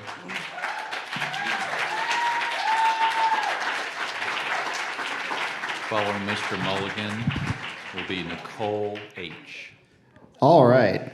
Well, first I want to say, Commissioner Kraus, congratulations on your victory. And I do want to thank you for your service for this county. And Mr. Ramirez, I know it's a difficult job that you're doing. We appreciate you for that. My name is Brody Mulligan. I am the Democratic Party Precinct Chair for Precinct 3336. My precinct is comprised primarily of individuals who are non-Christian, non-white individuals. I have a number of Urdu-speaking individuals who live in my precinct. I have a large number of Muslim Americans in my precinct. I have a large number of Nepalese Americans in my precinct. I have a large number of Bengali Americans in my precinct. But every single person who lives in my precinct is an American and a Texan that deserves the right to vote. I was born at John Peter Smith Hospital. I am from here. My family lives here. This is where my niece and my nephews live. I love Tarrant County because we have a diverse array of thought. I also represent the interests of the Democratic Congressional Campaign Committee. It is the belief of the party that these maps, as they are proposed, constitute a violation of the Voting Rights Act. It is the intention of this party to pursue litigation in United States District Court. It is not a good idea to pursue an initiative without merit in an off-year cycle that does not have a legitimate purpose. We do not have an actual need to redistrict our commissioner precincts. And if Republicans and conservatives are so dang proud and so confident, why change anything? What's the need? So here's what's going to happen. If this gets voted through, not only will the Democratic Party file a lawsuit, but the NAACP will file a lawsuit. The ACLU will file a lawsuit. These are expensive, time-consuming, protracted ordeals that will cost tens, if not over $100,000. It is not appropriate at this time to redistrict. I'm happy with the maps we have. I think our voters are happy because they elected you. Right? I mean, look. I think our voters are happy with what we have here. Let's not waste money. Let's not waste time. All right? I don't think we need to do that. And congratulations again, and I wish you the best of luck and the best of success. Thanks, man.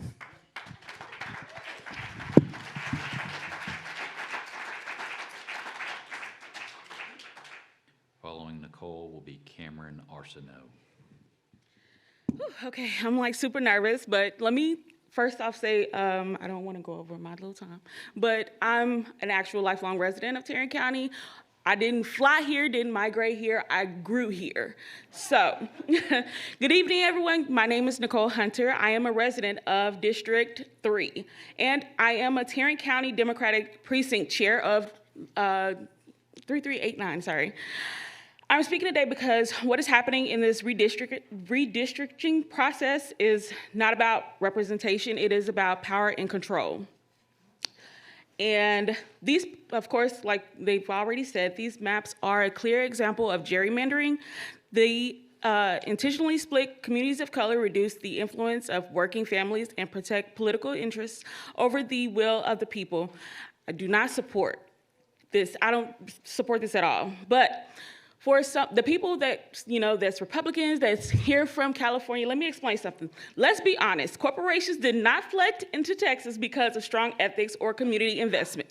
They came here for weak regulations and a political environment that too often puts profit before people. And now, instead of strengthening democracy, we are watching elected officials bend the system even further to serve corporate and partisan agendas. The people of Tarrant County deserve maps that reflect real communities and ensure equal representation, not maps that are drawn behind closed doors to protect incumbents and suppress voters. We see what is happening, we are informed, and we will hold you accountable.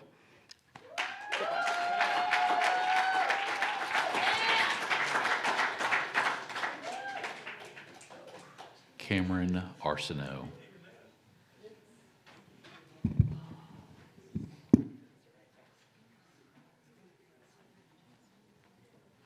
All right.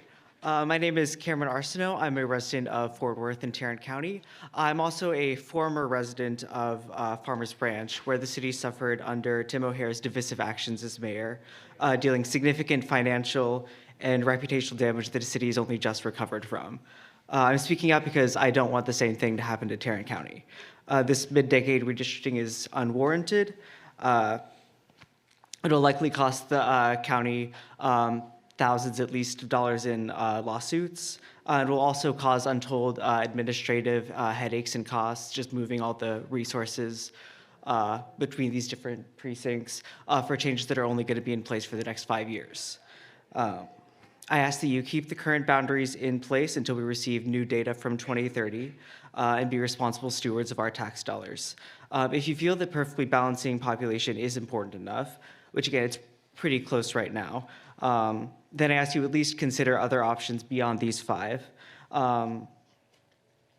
Prioritize things like keeping communities of interest together, like the city of Arlington. The current boundary precinct 2 does a great job of that. Making the districts compact. I think we could probably all agree, looking at options 1 through 5, none of them do a good job of that at all. And not diluting the influence of Black and Hispanic voters. Thank you. I yield my time.